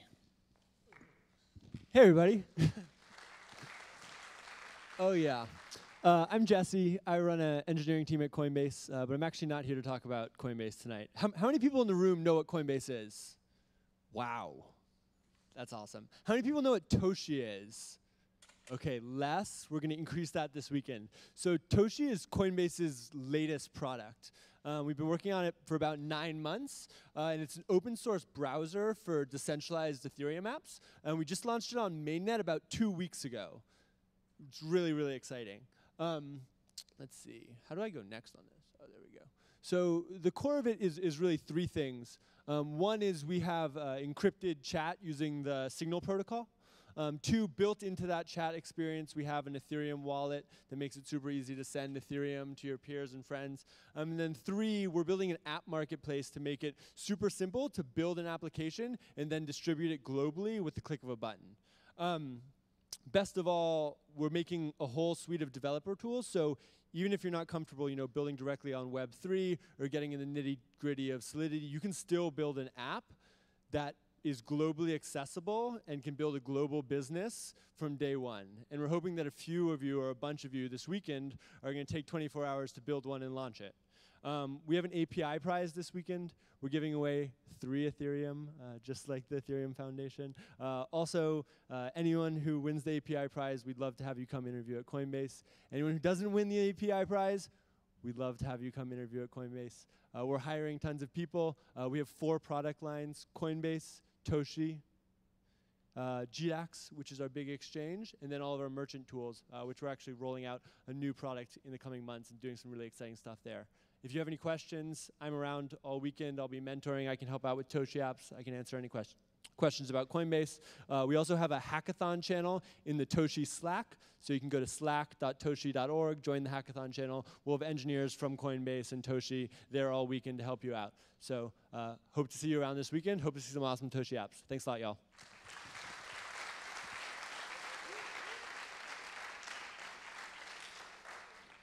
So next we have Sean Wilkinson presenting for Storage.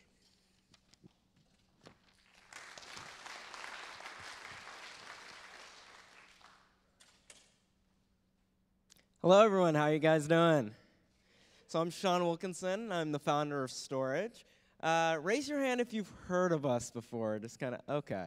So I don't have to go too deep into what Storage is. So we've been around for a while, since 2014. We did an old token sale back in the day before they were called cool ICOs. We recently did a second token sale beginning of this year to help us scale out our product. The reason why this is important is we are aggressively hiring. That's why we're here. We grew from about 10 people to 16 in the past couple of months, and we still have a lot of open hires. So if you're open and interested, come stop by our booth.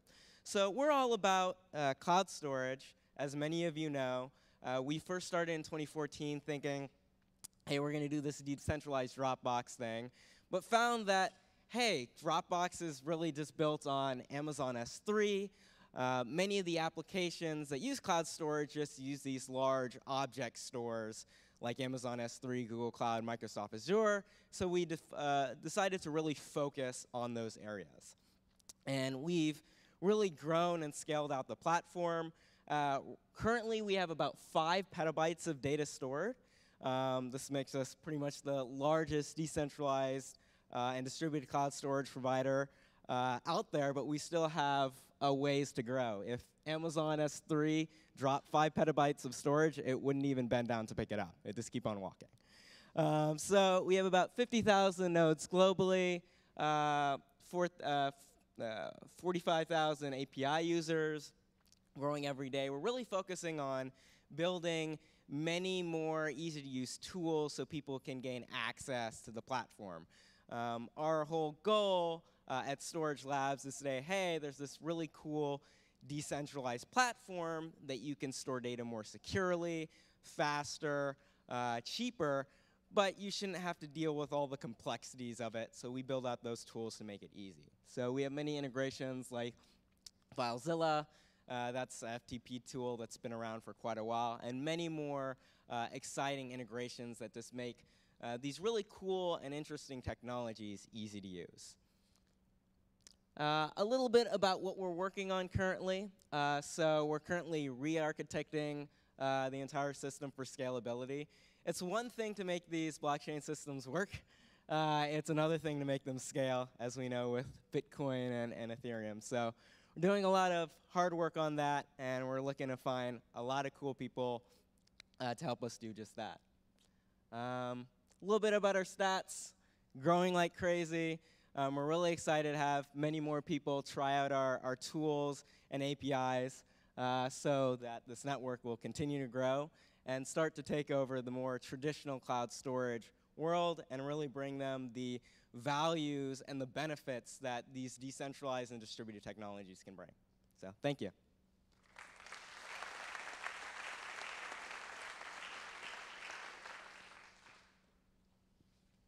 Next, we have Will Warren presenting for 0x.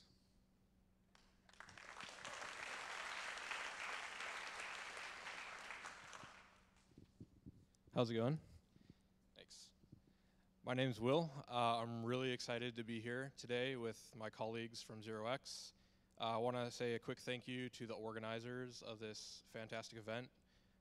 We're really excited to be here with all of these hackers from all over the world. So I'm just going to give a little bit of background on 0x really quickly. There's a long line of sponsors behind me.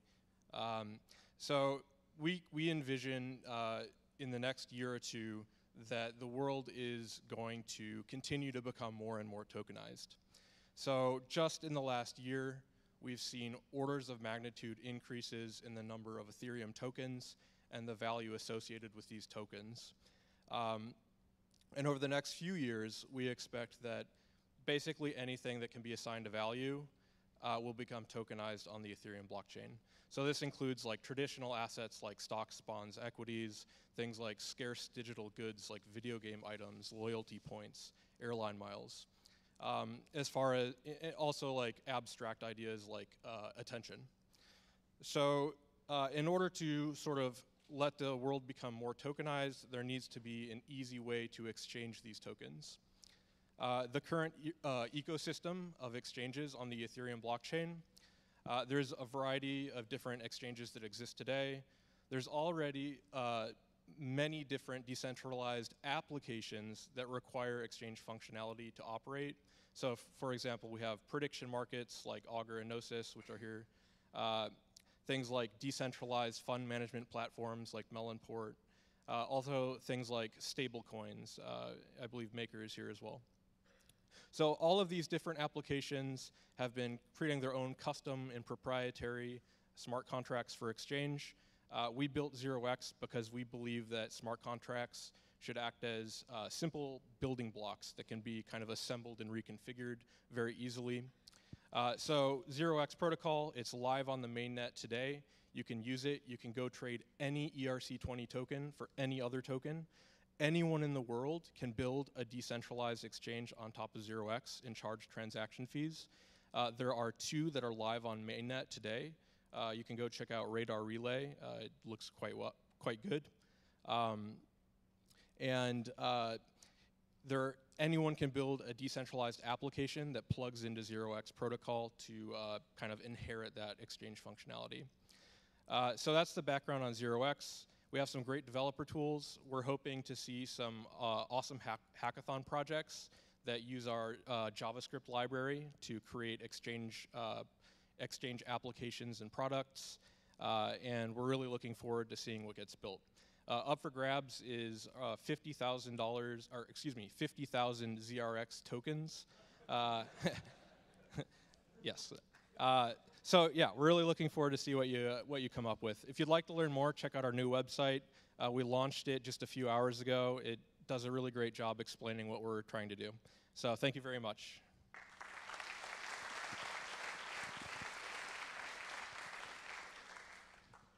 Next, we have Ethan Buckman presenting for Cosmo. You guys are in for a treat here. All right. How many of you know about Tendermint and Cosmos? Cool, not that many. So when I found out that I had a couple minutes up here, only a couple minutes, I thought, you know, either I could tell you about our awesome consensus engine called Tendermint, I could tell you about how you could learn how to build applications in any programming language, use the application blockchain interface, or ABCI, how you could use the inter-blockchain protocol that we've defined to interoperate between multiple different blockchains, how we built an Ethereum application by taking Go Ethereum and running it on top of Tendermint, and so on and so forth. But since all that information is available online, and I'm here all weekend, and I'm teaching a workshop tomorrow, and you know, despite the fact that we're offering 10 ETH as an API prize, given that I'm also trying to launch a rap career, I figured I would spit fire about why I bailed on AI and have been all in on blockchains for the last almost 4 years now, and why the kinds of things you'll be working on here are so important to me and to our company and to hopefully the larger ecosystem. Hit it.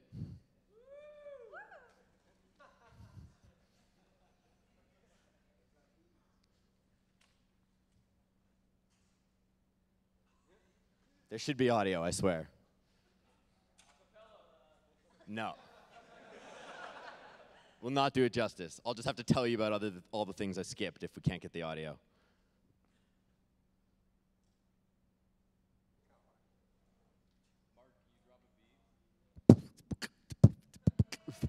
No. What's up? Plan B?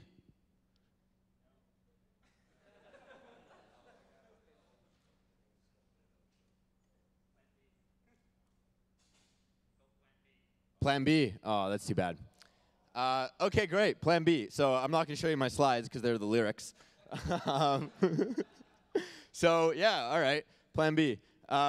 So you know, back in 2014, when people started thinking about how to build secure proof of stake using security deposits, Jaquan, my co-founder, came up with the Tendermint algorithm, which basically used old school, academic, Byzantine fault-tolerant consensus protocols to build a blockchain application, to build a proof-of-stake cryptocurrency with security deposits and do it correctly, the kind of first implementation of Slasher.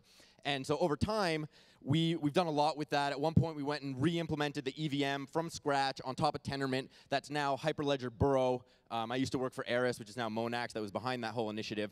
And in kind of doing all that and building all these applications on Tendermint, we realized there was a lot of friction in having a fork, a monolithic blockchain stack to build like your own application if you didn't want to have to dive into Solidity or, you know, some of the quirks of the Ethereum virtual machine, or you wanted something more customized or more performant or with new cryptography or whatever.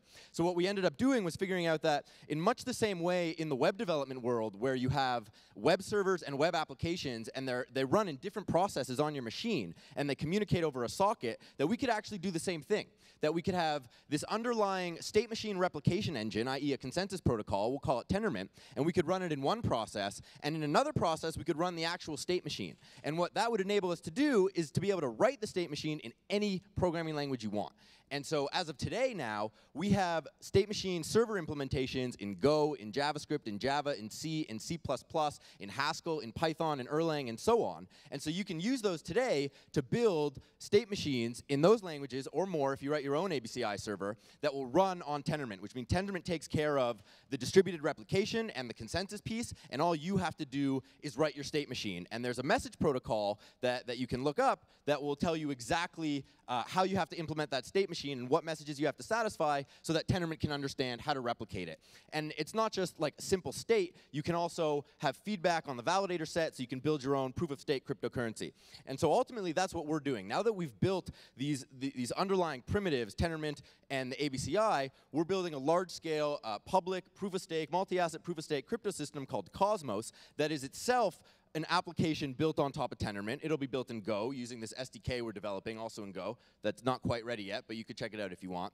And one of the core features there is that because Tendermint has instant finality and because it has very clear accountability guarantees over how a block got committed and who misbehaved, if anyone misbehaved, it makes it a lot easier to utilize the sidechain mechanism initially pioneered by Blockstream in a larger proof-of-stake context. And so that's what Cosmos is. And so IBC is this inter-blockchain communication protocol that allows multiple different blockchains, potentially with different validator sets, to interoperate with one another and to communicate with one another. And one of the first applications that we're focusing on is sort of a first-order approach to scaling Ethereum, so that we can run multiple Ethereum virtual machines on top of the Tendermint proof-of-stake consensus and have them be able to interoperate with one another, so that you can run your apps on separate blockchains, but have them still be able to communicate, send coins, and eventually data between them. So, unfortunately, I couldn't give the wrap, but that's basically the idea behind Tendermint and Cosmos. I'll be giving a workshop tomorrow morning on how to build apps on Tendermint. We could talk more about Cosmos then. Otherwise, find me, and maybe I'll do a spontaneous rendition of what I should have done up here. Thanks so much.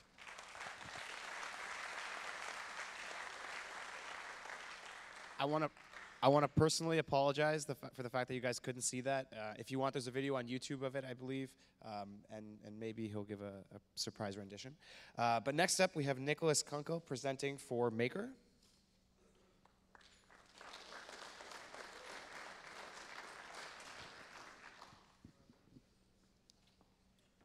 Okay, which button is which?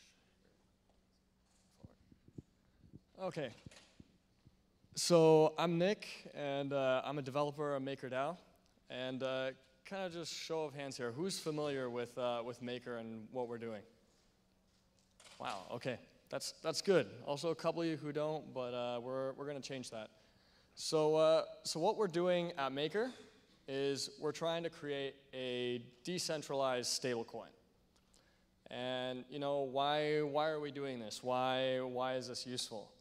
Well, cryptocurrencies such as like Bitcoin and Ethereum and a whole host of others are extremely volatile. And so they're much too volatile to be used as a replacement for cash.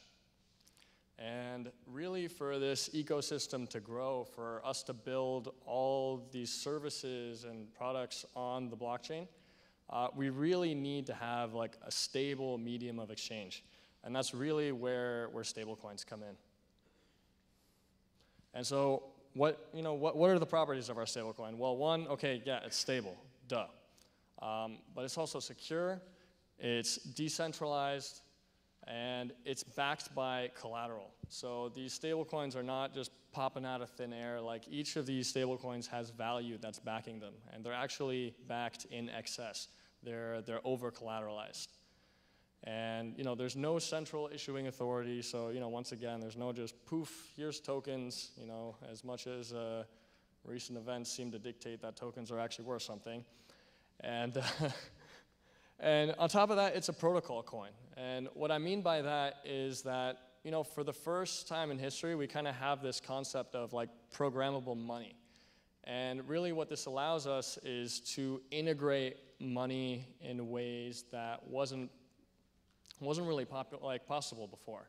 So it's extremely easy to integrate DAI into your applications, and that's really what it's going to come down to, is what's going to create this cycle of innovation in the ecosystem. And so, okay, so what is it useful for? Okay, so we talked about this, that businesses and services need to have a stable medium of exchange. But there's also a bunch of other things that you can do with it. So one of the things that I want to address is kind of this trustless margin trading. So some of you who are speculators and traders may have already encountered margin trading, on centralized exchanges. But I think through the mechanism of how DAI is created, it's actually very unique. We can now, for the first time, actually do trustless margin trading. And we can do it for interest rates that are going to be much, much lower than traditional centralized institutions. Another really useful case is going to be remittances. So right now, through Western Union, you can send money all over the world. Through a wire transfer, you can send money all over the world. But these things are very expensive and very slow. And like the DAI is going to allow us to have like this really quick rail, but that also has the stability property that we're so craving. Another use case is going to be when you're using the stable token as collateral for, say, like a loan or for margin trading. In the finance world, this is kind of seen as counterparty risk, where if you put down collateral for something in order to magnify your leverage, not only are you betting on the thing that you're betting on, you're also hoping that your collateral does not change in value and wipe you out. So if you're making your bet in Ethereum and you're betting long on Bitcoin, maybe Bitcoin goes up, but if Ethereum went down a lot, you may have gotten liquidated and you didn't see any benefit from that. So that's really another critical use case for a stablecoin. I think I'm running out of time here, so just give last one. Say like on a prediction platform, you make a bet. You don't want the value of your bet to fluctuate. What if you're betting on the World Cup? Maybe you made your bet in Ethereum and you bet right. Your team won the World Cup, but in that time period, Ethereum crashed to like back to $10. You lost a ton of money even though you were right. So you really want the monetary value of your debt to be denominated in something that's stable. And so we're offering a pretty substantial prize, I would say. Like I kind of want to make something compete for this, of 50 Maker for kind of really innovative use cases in like integrating Psi. And there's also going to be an opportunity to receive additional Maker after the hackathon if you want to continue your project, and we can talk about that more later. So please, like, we're so excited to be here. Like, we really want to see what you guys come up with. Like, if you have any questions about Maker, about DAI, or even like technical questions about integration, like, please come see us. Like, we're happy to help you guys out. And check us out. Check out our website. Check out our subreddit. You can join our Rocket Chat. We were on Rocket Chat before it was cool. Remember that. Check out our Twitter. And last but not least, we're also hiring. So if something I said really struck you, if you think stablecoins are a really important piece of critical infrastructure, and you want to work with a cool group of people and make that happen, like, come talk to us. Like, we want to meet people like you. Okay, thank you.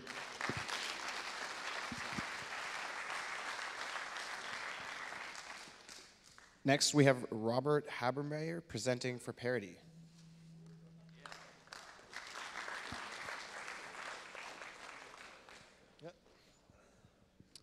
Hello.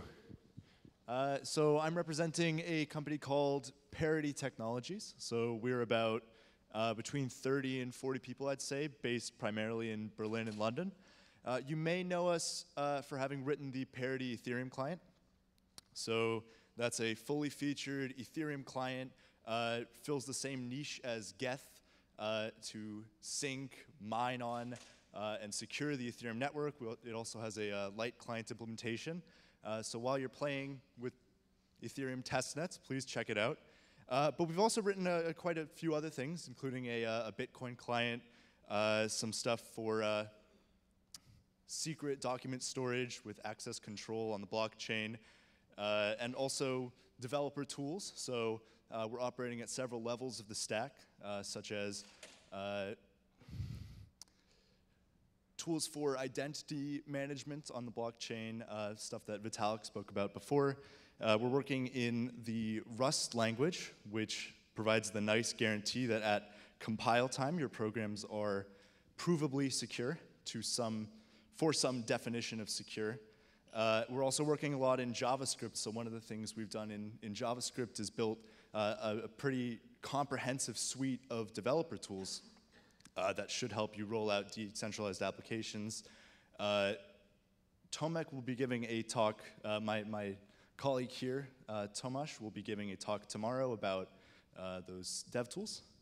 But really what we're focusing on is what we call core technology for Web3. So the Web3 vision being that of users being in control of their data, of self-sovereign identity, of people being able to willingly enter into rule sets that are then enforced by the blockchain. So our vision is to expand all these projects of decentralized storage, of end-to-end encrypted messaging that provides darkness, which protects you from surveillance, and provide a strong infrastructure, a strong base for people to build applications on. And we're coming at this from both aspects, to build that bottom layer, but also to build the tools for people to build their applications on, because something that's often neglected is developability, that people will build an API that does something, but it's so unpleasant to use that nobody bothers to use it. So we're very committed on making this stuff feasible to use. So as I mentioned, Tomasz will be talking tomorrow. I'll also give a short talk prior to that at around 10:30 on the Parity Technologies stack, what kind of projects we're working on, how you might be able to integrate that into what you're working on here at the hackathon. We're super happy to sponsor. We really want to see the kinds of cool things that you guys all come up with. And we're going to be hanging out at our booth just around the corner basically the whole weekend. Please come and talk to us. We can provide guidance on things like crypto economics, on Solidity development, and we also have a Slack channel where you can join, or a Slack channel on the group here for ETHWaterloo that you can join. We are also hiring, so please visit our website if you're interested in working on all that stuff. Thank you very much.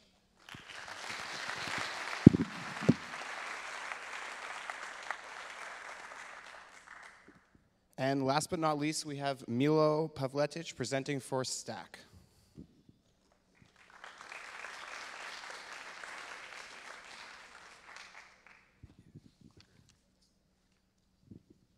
Hey guys, I'm Miro, co-founder and CEO of Stack.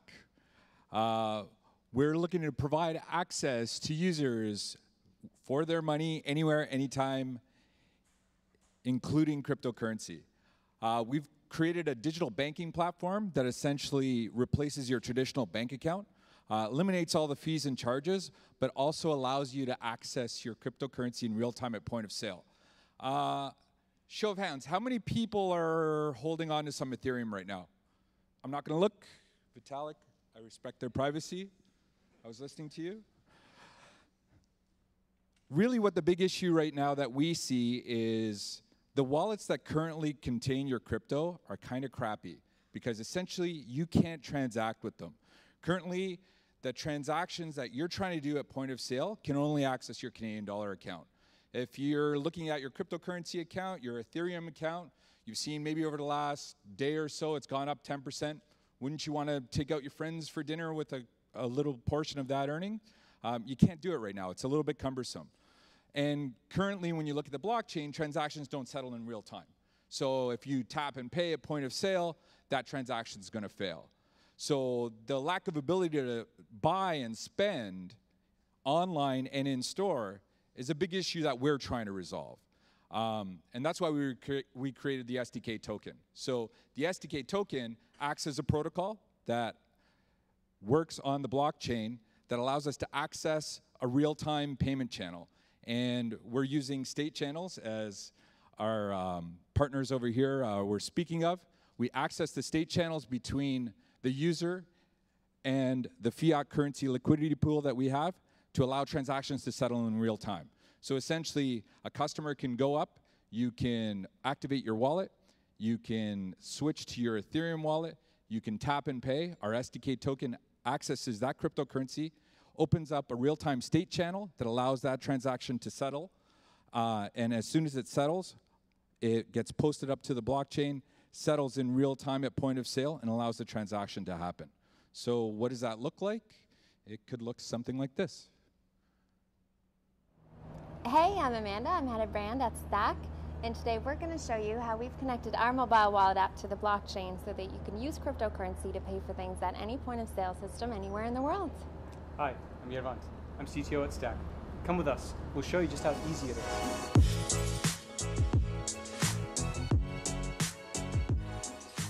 So I'm just going to switch over from my cash account to my cryptocurrency wallet.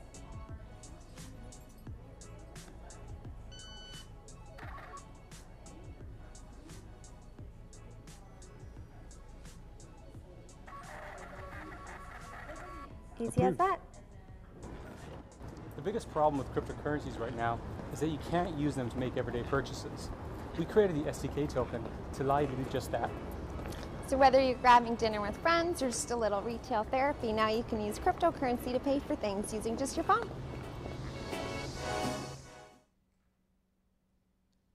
So we've created that first mobile wallet that allows you to tap and pay with cryptocurrency in real time. If you'd like more information about us, you can follow us on Twitter. You could also follow us on our Telegram channel. We're really excited to be sponsors here because really our core team was built by superstars just like you. We have Waterloo students that are actually working with us in real time, that are actually some of our core developers that have helped us build out this wallet. So we're really proud of everyone that's in here, and we know that they're going to be fueling the future of everything that we do moving forward. So thanks, and hope you enjoy Stack in the future.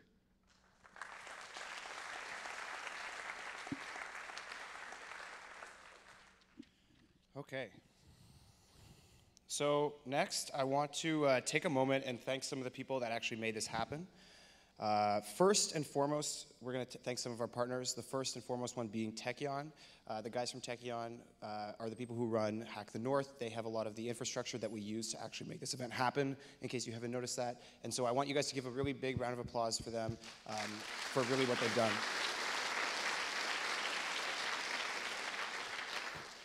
Next up, I want to give a really special shout out to the Center for International Governance and Innovation for hosting us, specifically Muriel and Andrea, who've been putting in countless hours over the past couple months to make this venue as high caliber as it is for you guys. So please, again, put your hands together for them.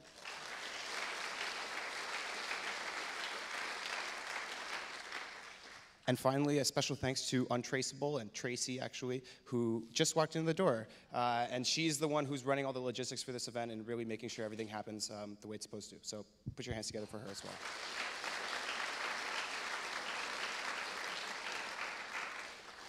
So next, I'm going to do a really quick run-through of all the sponsors that made this event happen. Some of them you've seen already, some of them you haven't. So to start, we have L4, our gold sponsor. Save the applause for the very end, please.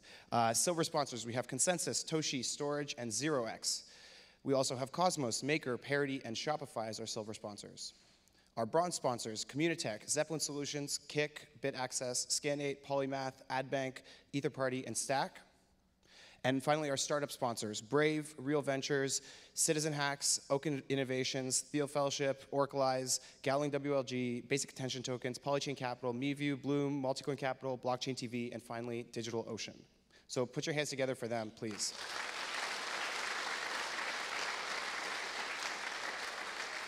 So at this point, we've come to a really critical part of the presentation. So if you see your name on this list, please raise your hand right now. Great. So we actually sent a waiver out to every one of you who's attending. And apparently, these 11 people are the only people who read the waiver. And in the waiver, it said, if you read it, you're eligible for a prize. So those 11 people whose names were up there, please come talk to us tomorrow. You've won a Hard Fork Cafe t-shirt.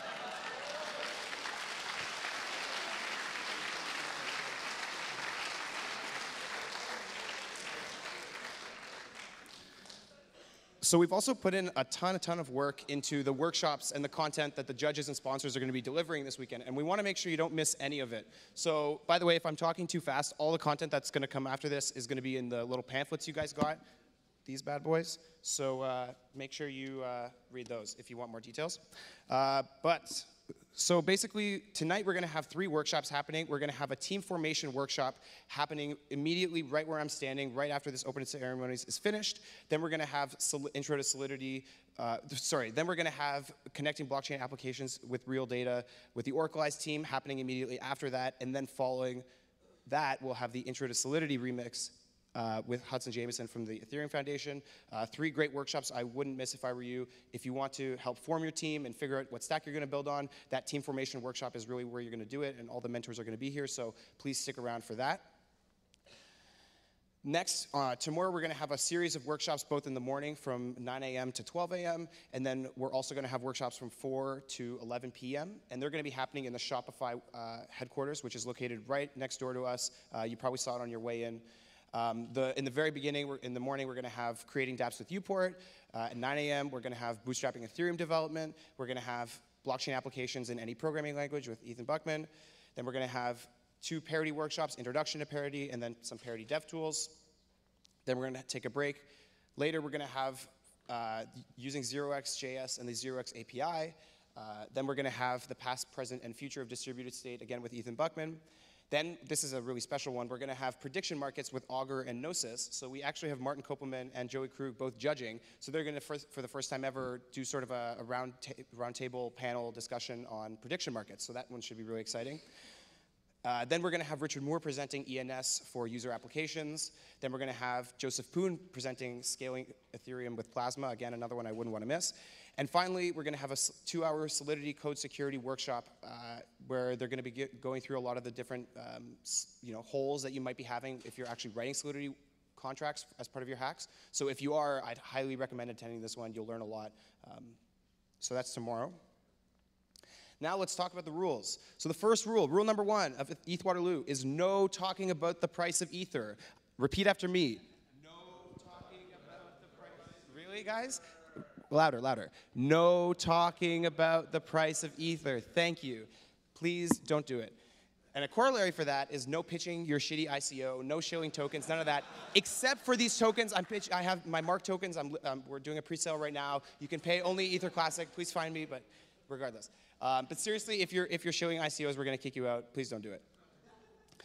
More general rules, we have all your hacks have to be submitted at the dev post by 9 a.m. on Sunday. The teams can have no more than 4 people. You can't be part of more than 1 team. You have to all be registered and physically present and registered on the dev post to be eligible to win. No PowerPoint demos for your presentations. You'll have a chance to present later. I'll talk about that. No PowerPoint demos. And all the code that you're using has to be written at the hackathon. You're allowed to use open source components. However, they can't be written by anybody who's on your team. And if you have any questions about that, and if you want to confirm something, come find the organizers. We'll confirm whether or not components are good to use in your hacks. And finally, to be eligible for a prize, you have to submit the code for your project.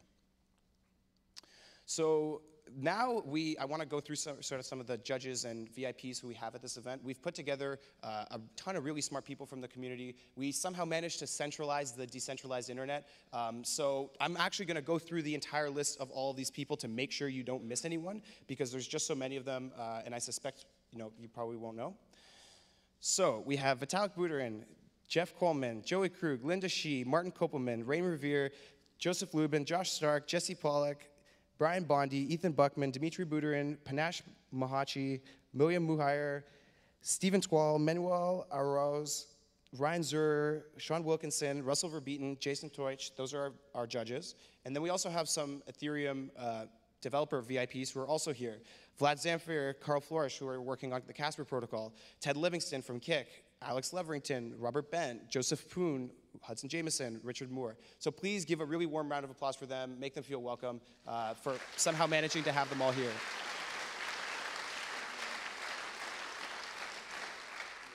So for the specifics of the judging, like I said, you'll have a chance to present 5 minutes on the Sunday. You'll have 4 minutes to present plus 1 minute of questions. If you go longer than your 5-minute allotment, we will be cutting you off because these always go long. So please, please, please, please don't. And we won't hesitate to cut you off the way we did with the sponsors. So seriously. Like I said, live demos only. Don't do a PowerPoint presentation. Don't spend time on your presentation. Spend time hacking. All these judges are extremely technical people. They're very well versed. They want to see what you've built. And if you spend the entire time just talking and not showing what you've built, they're going to think you haven't built anything. So don't fall into that trap. In terms of the judging criteria, you can see technical complexity, originality, design, user interface, and finally the wow factor. We want to see ideas which are going to change the world or which are meaningful and have impact. So really try and think of something that you haven't seen done before or has an interesting solution for a meaningful problem. We're going to be posting the final judging schedule at 9:15 in the morning on Sunday at the ethwaterloo.com/judging. And after all those presentations, we're going to be notifying the top teams chosen by our judges over email and phone to actually do their presentations in front of everybody as part of the closing ceremonies. So keep your devices on just in case. And we also have a bunch of these sponsor prizes. I'm not going to go through all of them, but you can check out the details on ethwaterloo.devpost.com. Most of them are 3 Ether, except for some of them are not 3 Ether. So feel free to take a look at those. So now I'm going to pass it off to Tracy, if Tracy's around. There she is. And she's going to give you a lot of the logistics details for the event.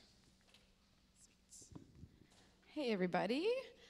So yeah, my name is Tracy, and I've been running crypto events since 2014. First one was actually at the Bitcoin Expo in Canada, and my first actual crypto event, though, was actually a hackathon, and it was part of that expo. And at this hackathon back in 2014, almost half of the people at the hackathon were actually doing proof of concept of Ethereum. And so if you know your dates right, it was actually before Ethereum was launched. And even back then, the energy for people who were interested in this technology was incredible.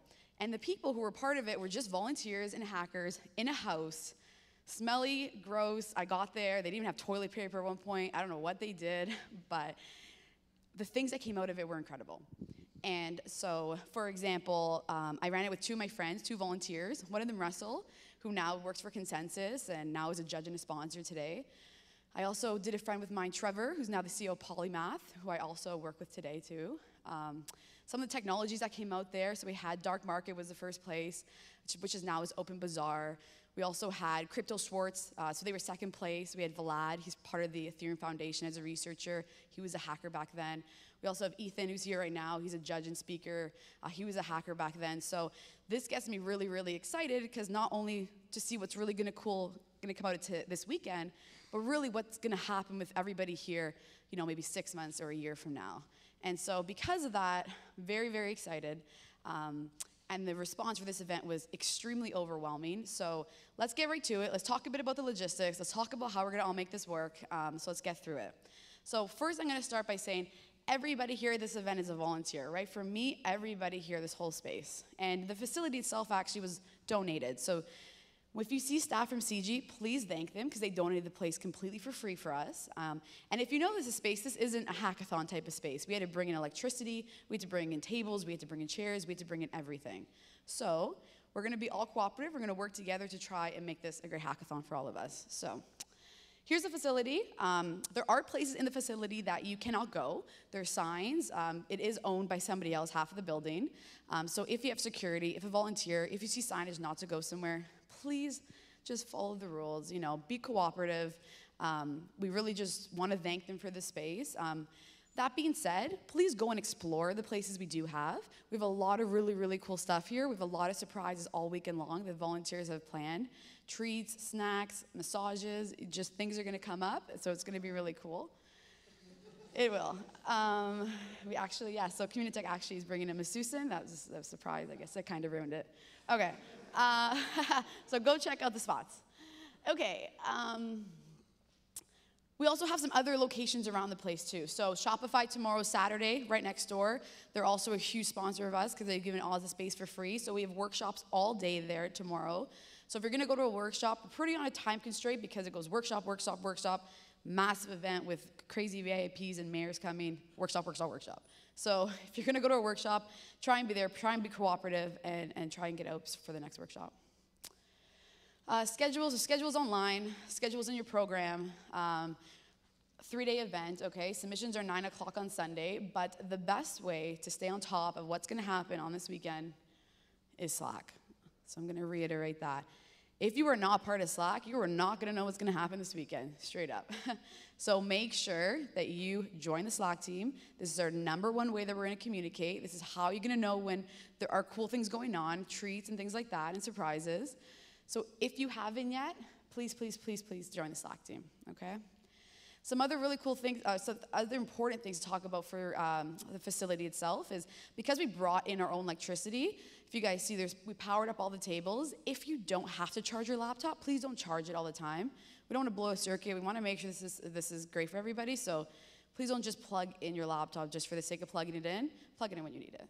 Just want to make a point. And then the final thing is we have a help desk, so a 24-hour help desk. It's at the back entrance. It's right next to the volunteer room. That is gonna be your core place that you're actually gonna go. And if you have any questions, any concerns, absolutely anything, go to the help desk. That's the best place to get an answer. Some other just quick thing about tonight. So sleeping arrangements, Communitech has offered their space up for us. It's about a 10-minute walk from here. We're going to have air mattresses, pillows, blankets, and that's kind of made for sleeping. We also have a bunch of stuff here as well that we're going to start putting up, as well as some inflatable hammocks and things like that. So again, just come to the help desk if you guys want anything, and we'll kind of let you know if you want to go to Community Tech or here, anything like that. So 2 most important things, Slack and that help desk. If you got that, then you're going to be cool and covered. And that's about it. Very excited to see what's no, this is an old PowerPoint. There you go, 24-hour, oh, Community Tech also has a 24-hour lounge upstairs. So it's gonna be opened right after this. So there's also a lounge upstairs, go check that out. They have vitamin C, they have really some cool stuff. They have donuts and video games, so go check that out. And like we said, air mattresses. Cool, so yeah, guys, very excited to be part of this. Definitely, if you see a volunteer, please go say hi to them, thank them. They're really here so they can be part of the community, talk to hackers, get involved. They've been working really, really hard. Like I said, we had to set up this whole place today in a few hours. So if you see them, thank them. Hope we could all get to know each other and have fun hacking.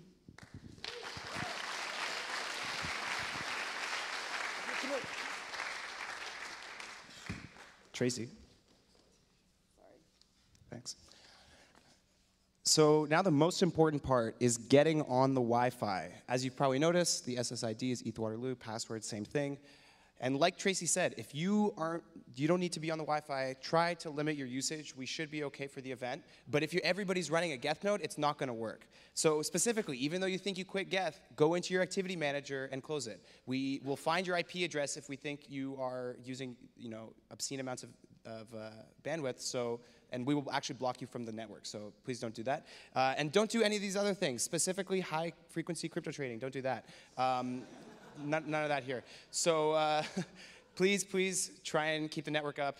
Almost all blockchain applications rely on an access to an internet connection, so don't screw it up for everybody else. But if you do need to do something like this, like run a parity node or Geth node or anything else, DigitalOcean has been really kind and has given us a coupon code so you can actually have hosting credits for a remote server where you can do whatever you want with it and not have to worry. So please use that and don't do things on your local laptop. You probably shouldn't be doing that anyways, but now you have this. So that concludes our opening ceremonies, finally. We are, as you can tell, running a little bit late, so we're going to do a little bit of a change in the workshops. The team forming workshops is still going to be here, and then the Oracleize workshop is going to run at its scheduled time, and then the Solidity dev with Hudson is actually going to be moved to after that at 12:30. So I'd recommend sticking around for all of these workshops, especially the team forming one. If you don't know what you're going to build, how you're going to build it, or who you're going to build it with, you should probably stick right here and actually move up closer to the front to be able to talk to our mentors. So thank you very much. We're really excited to see what you guys build. It should be amazing, but yeah. Oh, and we have one more announcement. All right, this is super quick. I just wanted to say welcome on behalf of CG. We donated the space here. So, thank you. Yes, excellent. Make yourselves at home, and we are very excited to see what comes out of this. CG is involved in researching governance in the blockchain space. And I'll just say quickly, I was really happy to hear Vitalik's talk and also Jeff earlier.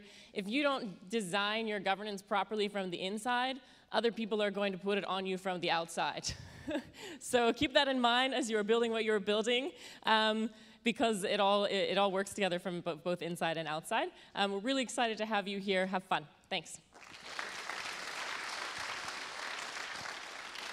And just to make things clear, in case they weren't, those workshops are not mandatory. They're definitely voluntary, but I would recommend going to all of them if you can. So that's that.